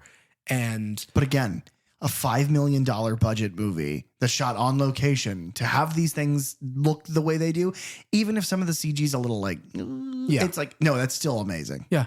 I think it doesn't take away enough from the entire thing. No, not at all. But yeah, very similar to that scene from Bride of Chucky. We cut back to another scene at Andy's cabin. He is on the internet looking up. Basically, he sees that there's been some murders at this mental asylum. Right. And so he realizes that the Chucky doll that he has is not the only one out there. Right. And not only does he know that, he has another Chucky doll of his own, because he goes over to his closet of guns and he opens up the middle and brings out our buzz cut Chucky. Yes. And then we see him like leave the cabin in his truck.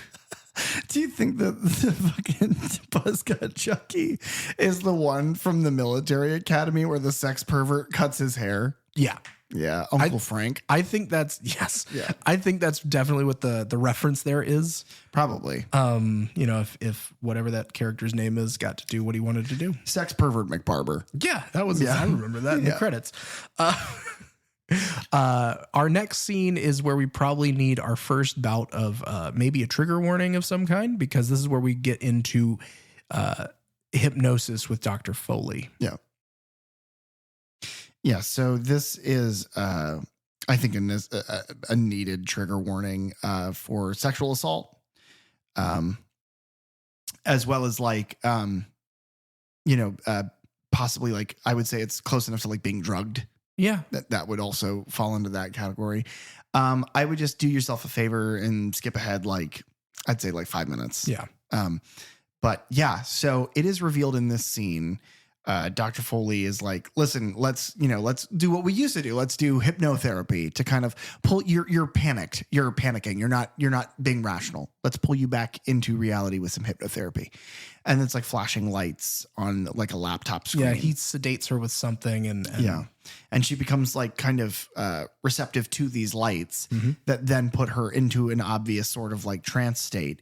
And then it is like the creepiest, most believable, like sexless for her, and just like I don't know, he leans in and he kisses her, but she is just completely like placid and non-reactive. Yeah, non-reactive at all. And he's like, oh God, I've missed these little meetings of ours. And it's like, God damn, that's weird. It is awful. But it's revealed that they have had this several times, which is awful. Yeah. And he's like, I've missed these, don't you? And she's like, no. And he's like, well, yeah, you wouldn't remember that this happens at all.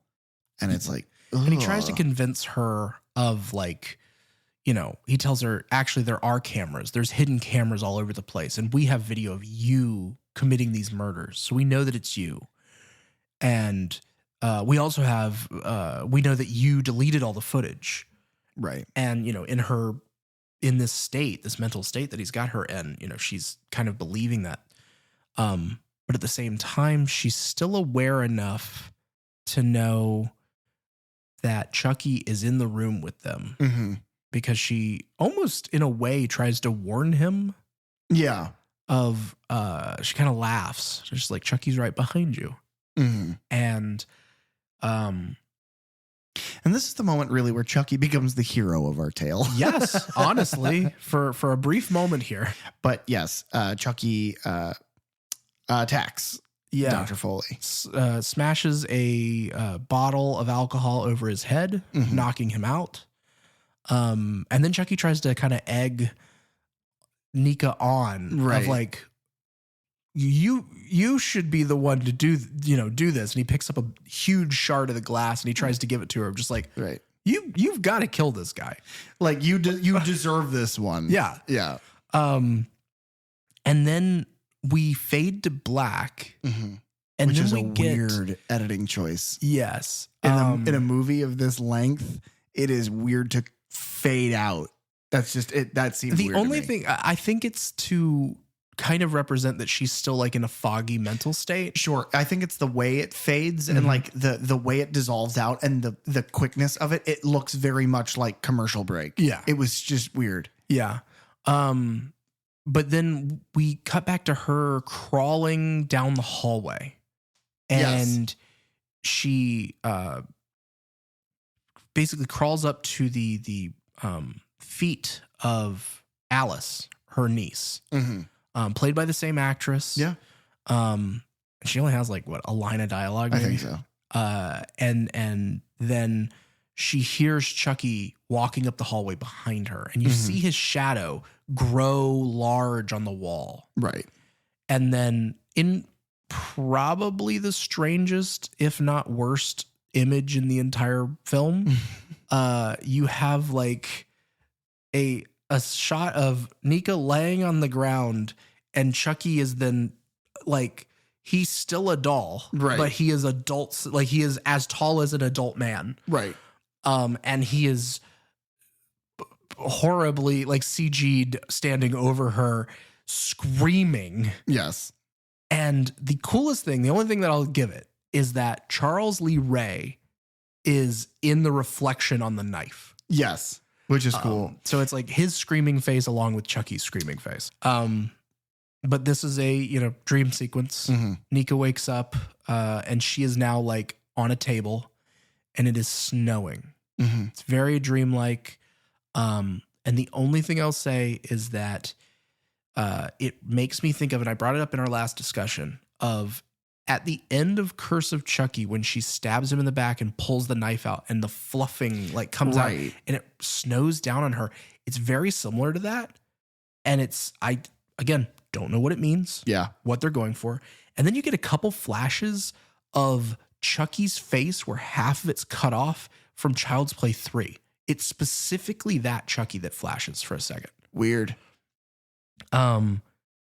We then wake up from a second dream, because that is also a dream. Well, and that's kind of that's I think a criticism about this movie that I have, which I think is fair, is that the middle of the film is so layer upon layer upon layer of like, well, which Chucky? How many Chuckies? What dream are we in? How many layers of that are there?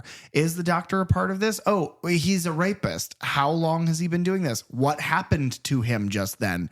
And you get so off just for all of that to just be very quickly answered. And it's like, well, then why did we do all? Because she's not an actual crazy person. We know that she's not. So we don't have to explore the way her mind is working. If like a character like Jack Torrance in The Shining, he's lost his fucking mind. So to explore the things that he might hallucinate or see, or is that real? Is it not real? That makes sense to do. Yeah. For her to kind of go through this prolonged dream sequence, it's like, yeah, but she's sane. So why do we need to see her dreams if they're all surrealist and none of them add to the story at all? That's my gripe with that. Yeah, it's a fair gripe. I do think that the middle of the movie is kind of where it doesn't fall apart, but it drags in certain places, or it's just kind of muddied. It's turning a long episode of TV into a movie. the next day or whenever she wakes up, I guess, she's still trying to get at Madeline's doll, and Madeline retires to her room.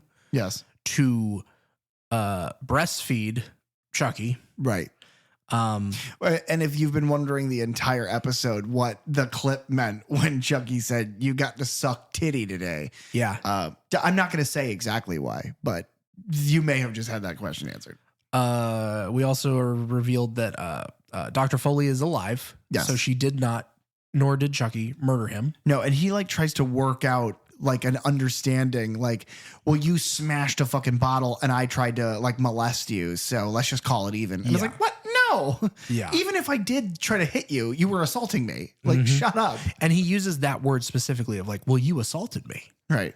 And she is fuzzy still of like what actually was going on there. And she's like, yeah, I remember, the hypnosis, and then we talked, and then, yeah, it's all gone. I don't know.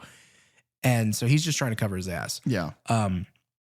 Andy is on the way. He's driving, and he takes a phone call from Jennifer Tilly / Tiffany. Right. It's hard to know all the time who's who, which is which. Yes, it is. This is a scene where Don Mancini actually revealed that the original version of the film had no scenes between Andy and Tiffany, but like as kind of hype for the film was building, people were so excited at the idea of like, oh my God, they're finally going to be able to meet because they never have in these movies before. Okay. Yeah, that's fair. And so he wrote this little scene where they would have this back and forth on the phone. She, is talking about how, oh, it's Jennifer Tilly and it's Tiffany and it's Chucky and there's 3 of us now. And she kind of hints at this idea of like the cult is growing. Right. Again, we don't necessarily know what that means other than like we have seen multiple Chuckies do, things at this point. Back to Madeline with Chucky, tucks him into bed, and then she gives a little Psycho reference with Chucky, a boy's best friend is his mother. Yeah. Before she takes I didn't realize that was Psycho. That's great. Before taking a pillow and smothering the Chucky doll. Who we assume needs to breathe, but apparently not. Maybe not, I guess. Yeah. Now, whenever they pull the pillow off of his face, his eyes are closed, which is not something that the Chucky doll has exhibited in this movie so far. I know that historically it does like it blinks. It blinks, yeah. But yeah, I just found that funny. Dr. Foley comes in. And the other thing that's odd about these scenes is like Malcolm is just like hanging out in the background. And it's like, if this was an actual mental hospital and a doctor was having this moment of like, let me explain what happened here. You killed your own child, Joshua. And that's why you're in here. And so you just reenacted what you did to your son, to this Chucky doll. Right. And he's trying to like help her through that, but it's just like, well, there's just another patient right there in the background. Yeah. Like, well, he needs to learn how to be those people too. Oh, okay. Yeah. I don't know. I just found it odd. There's certain, like I get like the group sessions. Yeah. But this is not that. This is just like, we're hanging out and it's just like, well, let me take a second to, be your psychiatrist, your therapist, your doctor here. Don't mind him. Right. It's like the functionings of the asylum that they are in, the mental hospital, it exists as like, well, I have seen a mental hospital on television. So that's what this is going to be. Yeah. There's like no, like, because those places are probably pretty fucking terrifying. And this one has to be very like, oh, it's very clinical. It's very bright lit and whatnot, because that's how it is on Law and Order or whatever. Yeah. Foley makes her apologize to the doll, and then they lay it to rest and bury it in the cemetery beside the asylum. Right. And they bury the Chucky doll. And like they did with Tommy. Yeah. So the Tommy conspiracy continues. No, I'm kidding. Go ahead. Carlos and Nika are talking for a second. He's like, you still don't believe it though, right? And she's like, no, he's going to come back. He always comes back. Yeah. Andy arrives at the mental hospital. It's after closing time. The security guard's like, nope, you got to have an appointment. And so Andy is like, well, if you're not going to let me in, then he finds a way in by punching the security guard in the face. Yeah. And then he is put in a padded cell in the hospital. Which seems bad, but it's later revealed that I think that's probably part of his plan the entire time. Yes. Yeah. He was going to get in there one way or the other. And then around that same time, Foley is delivered a big package that he cuts open, and it is the buzz cut Chucky doll. Now, what I will say is that this is, I think all in all, this is the 5th time that we have had a Chucky doll delivered to somebody else in a big brown paper package. Yeah. You wrap them the same way every time. Every time. There is only one way to wrap them, and that's in brown paper. Nika is watching the graves from her window, and she sees Chucky's hand come out of the grave. And she, reacts to that, but another Chucky then injects her with something and she passes out. Right. Because then we are getting to basically the end of the film. Yeah. And this is where an otherwise fine movie explodes into something amazing. Yeah. It explodes into hilarity and great kills, and just, it's bizarre. It is the perfect little lightning in a bottle. And it only exists in this final act, because the first two are fine. It's whatever. It's a movie. Yeah. And then this is what makes me enjoy. This is why I was like, well, some of these movies I'm not going to really look forward to watching again, but I'd only seen this once. And so I was like, oh no, I'm excited to remember why these things happen. Yeah. And I mean, in a similar way that with Curse of Chucky, it's like the first 2 acts are just like, okay, this is what's going on. And then you get like the big reveal in the 3rd act, and you're like, okay, I know where this is. I know what's happening. I know why all of this matters now. Right. And can appreciate the things that before I was like, well, come on, let's fucking hurry up. Yeah. Right. Madeline, she is still mourning the death of her Chucky doll. And she has one of his shoes. And I just wanted to say that she drops it and it bounces under her bed the same way that Chucky does in Child's Play. Like whenever the mom drops him and he rolls under the couch. Oh, weird. Very similar. Yeah. But Nurse Ashley comes in and takes the shoe from her because she's been put on suicide watch, so she can't have the shoelaces. And as she leaves, the Chucky who had been buried is behind the door. Right. And so he has his little moment with Madeline, who I guess has agreed with him that she's going to die so that she can be with her baby. Right. And he's going to send her off. Yeah. And in this doing this so, is my favorite kill in the movie. Yeah. He reaches, it's almost like a sweet moment at first. Right. And then he reaches with his little hand into her mouth and then like slams it down her throat. Yeah. But then she's found dead. Well, he pulls something out of her throat. It's like a handful of like obviously turkey meat and marinara sauce, but yeah, it's, that old chestnut. But right. Then when she's found, his arm is backwards and his little hand is sticking out. So it's like he popped his arm off to kill her by choking her to death with his arm.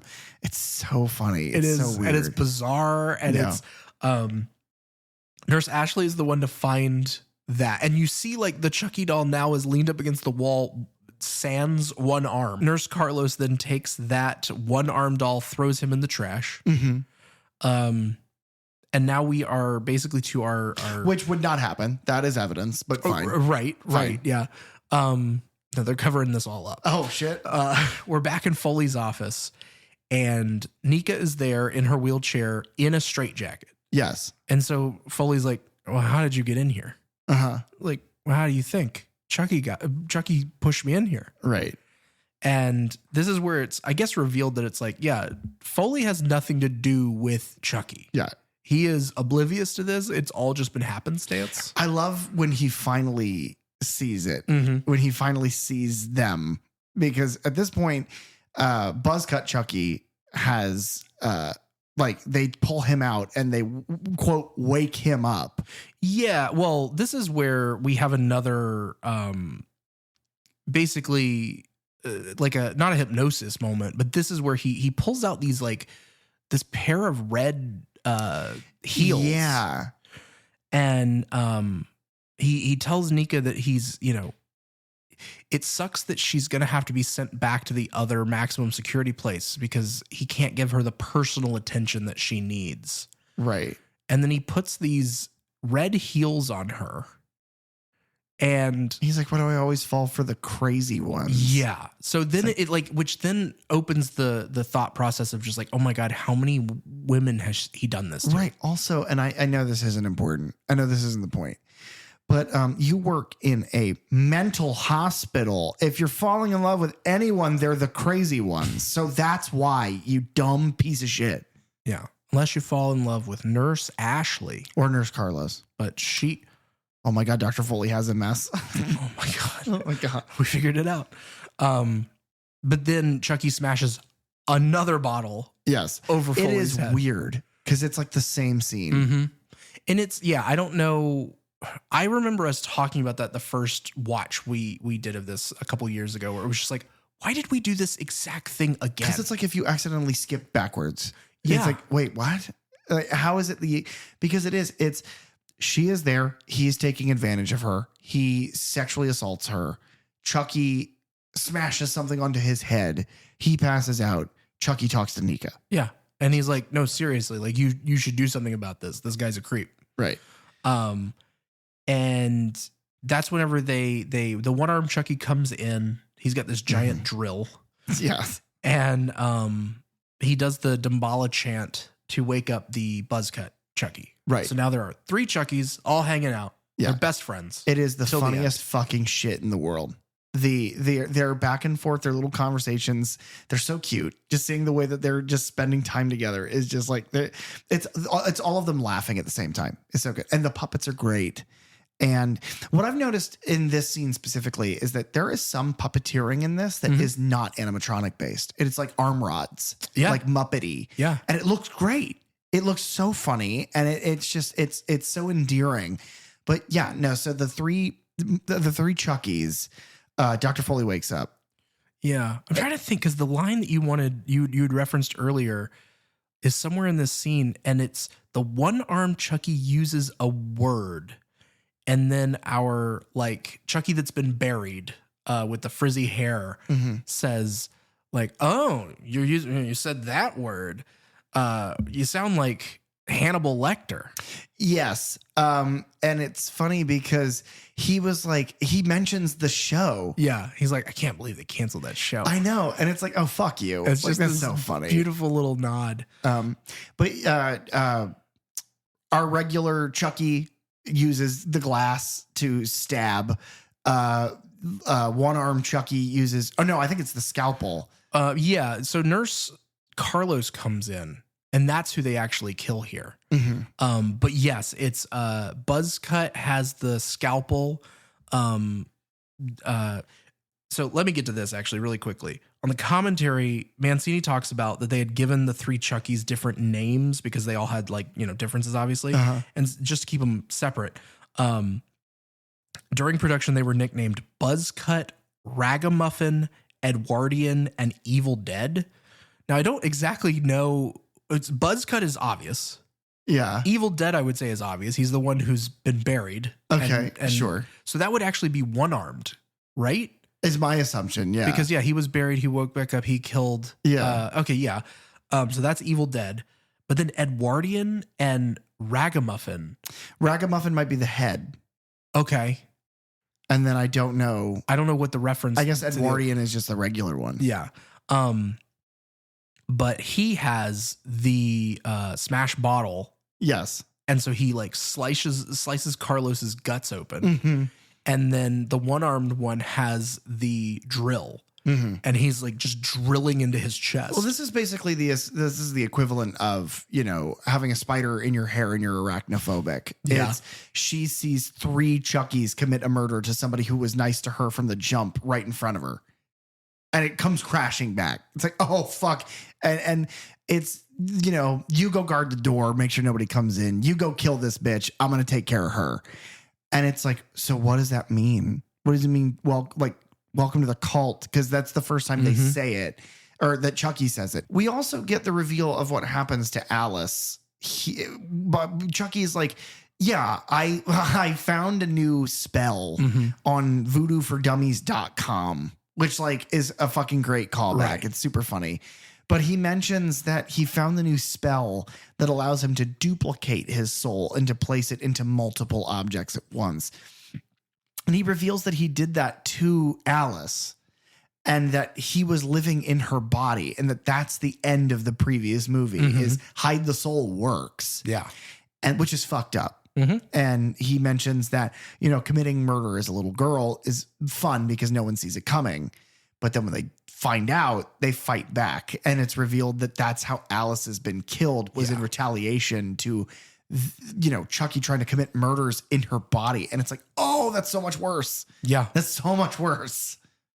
It's it's one of those, we've talked about this several times through this franchise where it's like, it's one of those real moments of like, I get it. Like he's a doll and he's killing people and it's like whatever and it's gory. I mean, it's like, oh, but that's actually dark. Yeah. That's really dark. Yeah. It's you in a whiplash like moment. It's like, no, they're going to kill Dr. Foley because it's like, no, that's gross. You shouldn't do that. You should kill this guy. He's a fucking creep. He's an asshole. And then immediately after it's like, oh, and I put my soul, you know, I overwrote the soul of a child to commit murders and accidentally got killed in that body. Whoops. And it's like, oh no, you're not morally even gray. You're pitch black. You're just pure evil. Yeah. And we love it because you're silly and you're Brad Dourif and you're a little doll. But if you weren't, you'd be horrific. But it also answers the question that we had at the end of the last movie of why do we have a scene where he's, you know, presumably going to put his soul into Alice. And then the after credit scene is him still in the Chucky doll going to Andy. Right. And it's like, oh, well, because he's now split his soul. What I will say is that it's been a through line for all these discussions about how excellent these movies are about not throwing anything away. Yeah. They keep every detail. And that's a perfect example of that because you don't need to have that, but it makes it dark. It makes it effectively, you are reminded that this isn't as funny as you think it is. Right. It is still fucked. And so his next step is to take Nika's body as well. Yeah. And so he does the chant. We get shots of thunderstorm outside, which we haven't gotten in a little bit. Yeah. It's been a while. And Nika wakes up and stands. No real explanation. Yeah. But whatever. Now possessed by Chucky, Dr. Foley wakes up surrounded by now Carlos's dead body and 2 Chuckies and Nika, who he doesn't realize is also Chucky. Who then, he has no idea. It's like, well, how could she be standing? Right. And then she stomps his face in. Yes. And it's amazing. It is amazing. It's great to watch. It's in a great prop. And they just let her impression of Chucky is astounding. And yeah, it's cheat codes that your father. Yeah. But like it's a voice you've heard your literal entire life. It's great. She embodies that character very well. It's super good live action. We then get her. She's in like this awesome coat. Yeah. And she walks down the hall. She finds Malcolm, who has killed Nurse Ashley with the drill. Yeah. And then they go back and forth for a second. And it's like, no, he wasn't actually possessed by Chucky. He's just a mimic. Yeah. Which is a really, really good red herring. Because there was a moment where it's like, well, no, obviously he can do human possession as well. And he has now done that. But no, not at all. But we only get that reveal after we witness him do human possession. Right. So it's like, okay. Because for me, it's like all of the craziness of that scene happens. I forgot about Malcolm. And then you see him again. It's like, oh shit, that's right. And then it's like, oh wait, oh no, that doesn't matter. He's just a psychopath. Who then gets drilled through the head. In a really good effect. That one is hard for me to watch. Yeah. Like that drill coming out of the eye. Gruesome. Now, how does that hold up to Friday the 13th 3D? Better. Good. Okay. They kill Malcolm. Ashley's out of the way as well. We then cut to Jennifer Tilly shows up, or Tiffany shows up in her red sports car, and the security guard goes out there and sees the Tiffany doll in the back seat, which looks great. Yeah, really does. Again, kind of that going back to the basics, but a modern, just enough of an not upgrade. as ugly. Yeah. And then throat slash. This is boring to me. It's you can do more with that character. She doesn't have to just nail file throat slash people all the time. That's 3 times. Yeah, it was nice for the end of Curse. Correct. It's hat on a hat at this point. It's anything else. Give her something else to do. Have her shoot him in the face with a gun. Yes. Andy has a confrontation with the buzzcut Chucky, who finds him in the padded room and goes to attack him with the scalpel. They tussle a bit before Andy like pins him up against the wall and starts like ripping his coveralls off and like under his shirt, and like the eyes are like, what the hell is going on? What is he doing to me? Like, you see genuine confusion and shock in this doll's face. Well, and it's also like fear. It's like, oh God, Andy, no. It's in Curse. It's when the gun gets pointed at him. He's like, Andy. Yeah. Oh God, I've pushed him too far. No, no. But Andy like rips into his stomach and pulls out a fucking gun that he's hidden in Buzzcut Chucky. Revealing, he is the one that mailed it. Which I don't know if that was supposed to be like a big reveal. I guess that's the reveal is why he mailed it there. That's my assumption. Yeah. And so he uses that gun then to shoot Chucky several times, not killing him. No. Until he, much like Nika to Dr. Foley, stomps his head in. Which is another odd moment where it's like, you just did this. And it's not a criticism because this is a good prop as well. But it is just like, you had to do the same thing immediately back to back. It's just weird. It's weird that it's back to back. But that is a running theme, strangely, in this movie. Yeah. Like when you point it out, like it really sticks. Nika locks Andy back in that room and joins Tiffany out in the car. Tiffany calls Nika Sweet Face, which is a name that she called Glenn and Glenda. Yeah. And before that, she called Jessie in Bride of Chucky. So that is a nickname that continues on for her. And basically the Tiffany doll laughs with Jennifer Tilly's voice. Yes. The 3 of them all laugh as they drive away at the end. And this is the second movie now in a row. The only 2 of the series where Chucky wins at the end. Yeah. Like he gets away. He's gotten away with the body of our main character. He's gotten away with the death of everybody in that hospital with the exception of Andy, who he is now locked in a cell. It all comes up for Chucky in this one. Yeah. And plus, because he is Fiona Dourif now, he's banging. He's very, very gorgeous. That is the end of our movie. We do have in the unrated version again, like with Curse, we have a scene after the credits. We are back at Andy's cabin. The head of Chucky, the original Chucky, we assume, sitting on the table, is sitting there. Car lights pull up outside. Somebody comes to the door. Who is it? But Kyle. Crazy. From Child's Play 2. What the fuck? Wearing the same hat that she had way back then. One thing I will point out, and this is just, we've talked about the consistency and the, everything follows its own lore, its own storytelling. Kyle being here is crazy. It's amazing. Yes. But it also, this movie kind of does and doesn't follow. So, okay. Andy shoots Chucky a bunch and then Buzzcut Chucky and smashes his head. When he smashes his head, it's like pulpy, like blood. Yeah. It's like human. But then Chucky pops his arm off and it's like a doll underneath. Oh, yeah. So it's like, it's those little inconsistencies about the doll and how human it becomes. It's like, that's a little strange. It's weird that this movie would do those things, but I'm not nitpicking. I just find it weird that a movie that focuses so much on consistency to its own world building would kind of falter in those moments. I hadn't thought about that. Yeah. In this movie specifically, of that's an interesting thing. Yeah. What are the rules?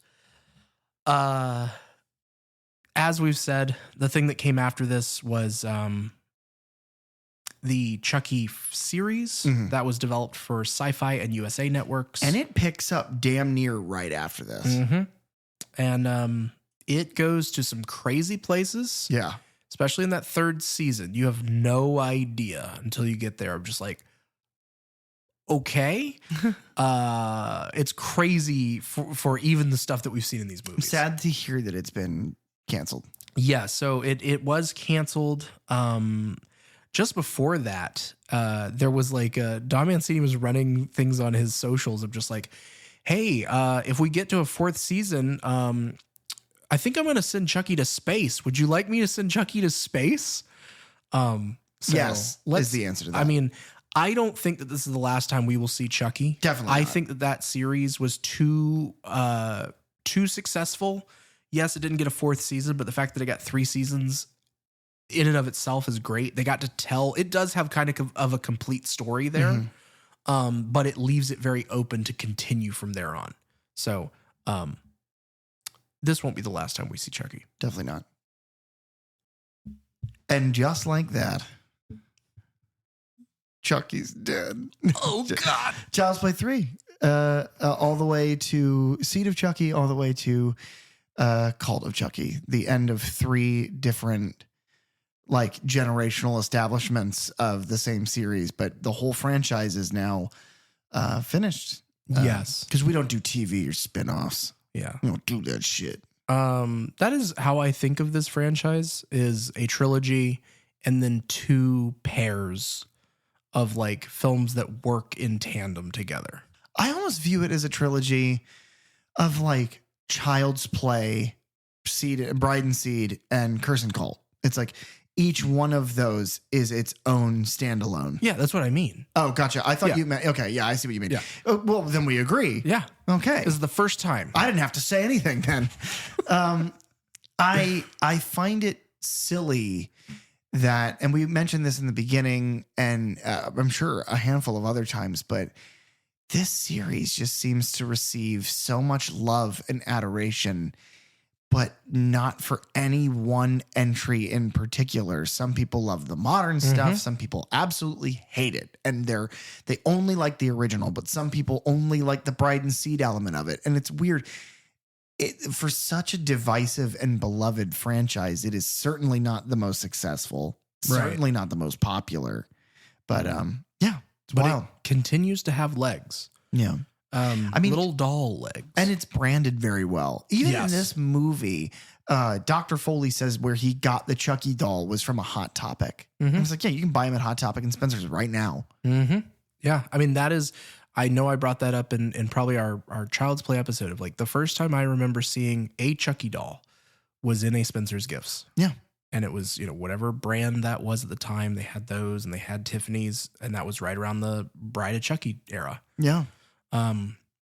I watching these last couple movies, especially, going into them, not remembering pretty much a damn thing about them, and just kind of dreading the idea of watching them and being pleasantly surprised more than anything. Like, I have grown an appreciation for this franchise. Yeah. And I think a lot of it is because it does that thing that I love so much, where it holds all of the continuity, and it's like, no, we're not going to just brush that off over here and pretend it didn't happen. It's We like, no, did that it. counts too. Yeah. We did it. So we're going to stick by it. Exactly. Yeah. And, good, bad, and otherwise, they found ways around it. And I like things like that. I like universes that like do their world building, and they're like, okay, maybe that didn't really work over there at the time. And then somebody else is like, well, we could try it like this and kind of fix things. And it's like, oh, well, that's beautiful. Because I don't want to have to I hate franchises where you have to sit there and go, well, okay, in this movie, it is only referencing the first film and not the next 3. Yeah. And not that there's any horror franchises that do that. Yeah. Not that we're like very soon going to cover a franchise that does just that. I would say very soon going to cover a franchise that is the worst about that. Yeah. Yeah. Where we're going to have to constantly go like, well, what timeline are we in? Which ones count with this one. Or is this the Kelvin timeline? Yeah. Because it's Star Trek. Yeah, We're talking gonna, about yeah. Star Trek. We're going to next. have a big graph, and we're going to talk about how all the even movies are good and how all the odd movies are bad until you get to the JJ1 and 09. Now, what I will say is that graph will be in the room where we're recording, but because we're an audio-based podcast, you fucking people will never see it. You will never see it. I will not take a picture of it. No, the second somebody else tries to look at it, I burn it up. I recommend this film. Me too. Let me say that. Yeah, I recommend it. Just if you want to see some good puppets do some crazy shit, this is the movie, dude. Yeah. This is as close to a Muppets horror movie as we're going to get. Yeah. That's a good point. Yeah. I like that. I wish that we could get a real Muppets horror movie, though. That'd be pretty cool. Yeah. It would be your two favorite things. Muppets and horror. Yeah. The franchise as a whole, like I said, I have grown to appreciate it so much more in these discussions. Yeah. That's what I hope to kind of get out of a lot of things from this show Mm-hmm. is maybe looking at things from a different perspective and getting something new or fresh out of movies that I've either seen a ton of, or maybe I've only watched once before and it's like, okay, well, let's watch it a couple more times and kind of pick it apart in the best ways possible. Well, dedicating an hour to talk about one movie typically makes you appreciate that movie just a little bit more. Mm-hmm. You talk about things that, you'll say things about these movies and I'm like, oh shit, okay, I didn't think about it like that. But now that you mention it, and then you can kind of reframe your thought map, unless it's, in this franchise, Curse of Chucky, because we didn't do that for each other. Yeah. I like that one better than you, but it's still very low on my rankings. Are you saying you like it better than you like me? Yeah, that's what I meant. Oh, what is your ranking? I'm curious. Okay, so my ranking is kind of rough. Are we doing from bottom to top or top to bottom? I was going to do from top to bottom. Okay. So starting at the top, number 1, Bride of Chucky is probably my favorite of this bunch. Yeah. I follow that up with Child's Play 2, because I think both of those films do a really good job with the suspense, with those early puppets, and with telling a frightening story for like a kid's point of view. I love a lot of the weird, theories that I have built in Child's Play 2, especially about references that may or may not be made in that film. Yeah. Number 4 is probably Seed of Chucky. I remember watching that one for the first time and going, what is this? Right. And the more I watch it and the more I just listen to the performance of Billy Boyd and Glenn and Glenda, I love it. Yeah. It's just super sweet. The next 2 spots could go back and forth because Okay. I am torn between Child's Play 3 and Cult of Chucky. Okay. But then Curse of Chucky comes in at number 7. And then I will also throw this out there, even though we haven't talked about it, but Child's Play 2019 would then be at the end of that list. At the bottom. Yeah. And And even though of the- Aubrey of the- Plaza's there?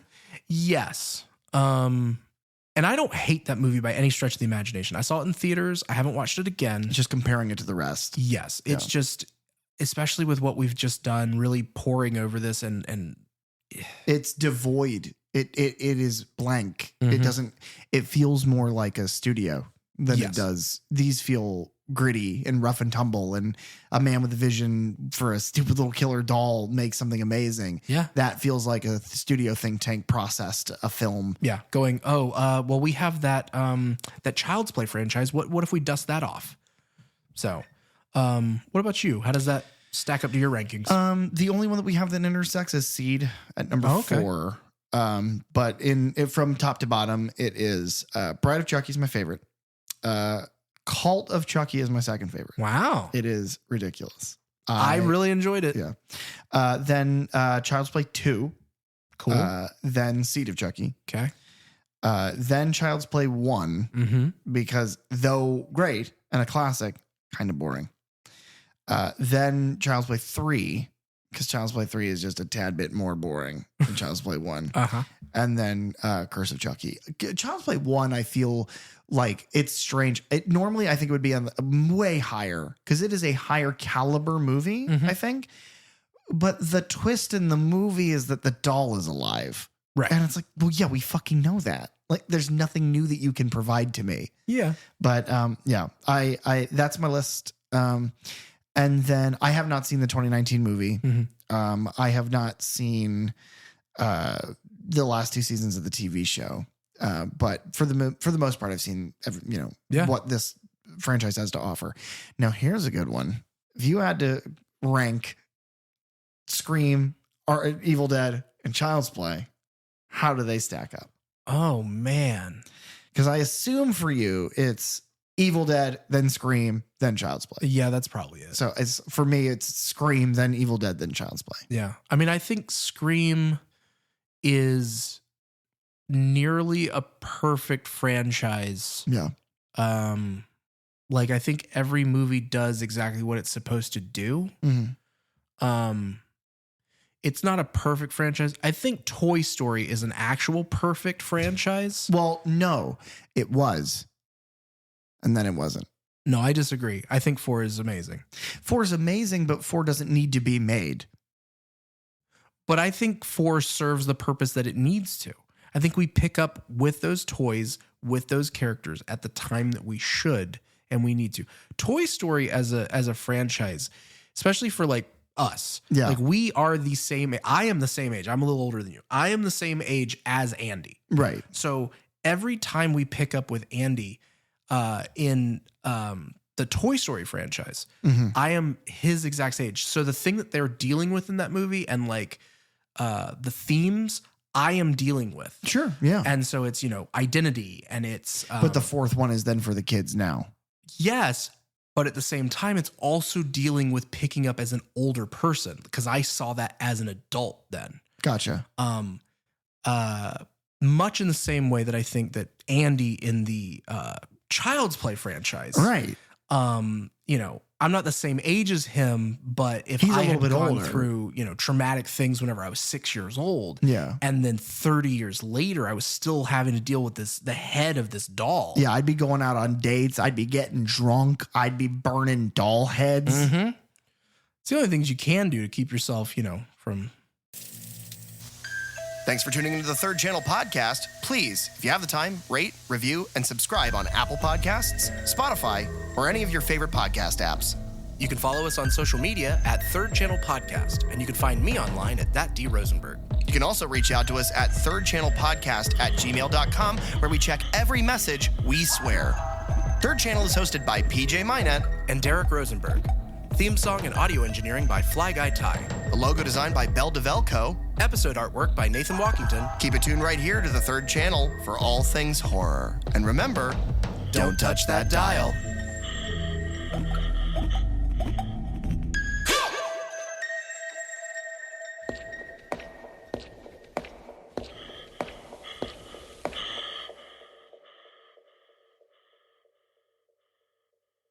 Egg salad and eggs.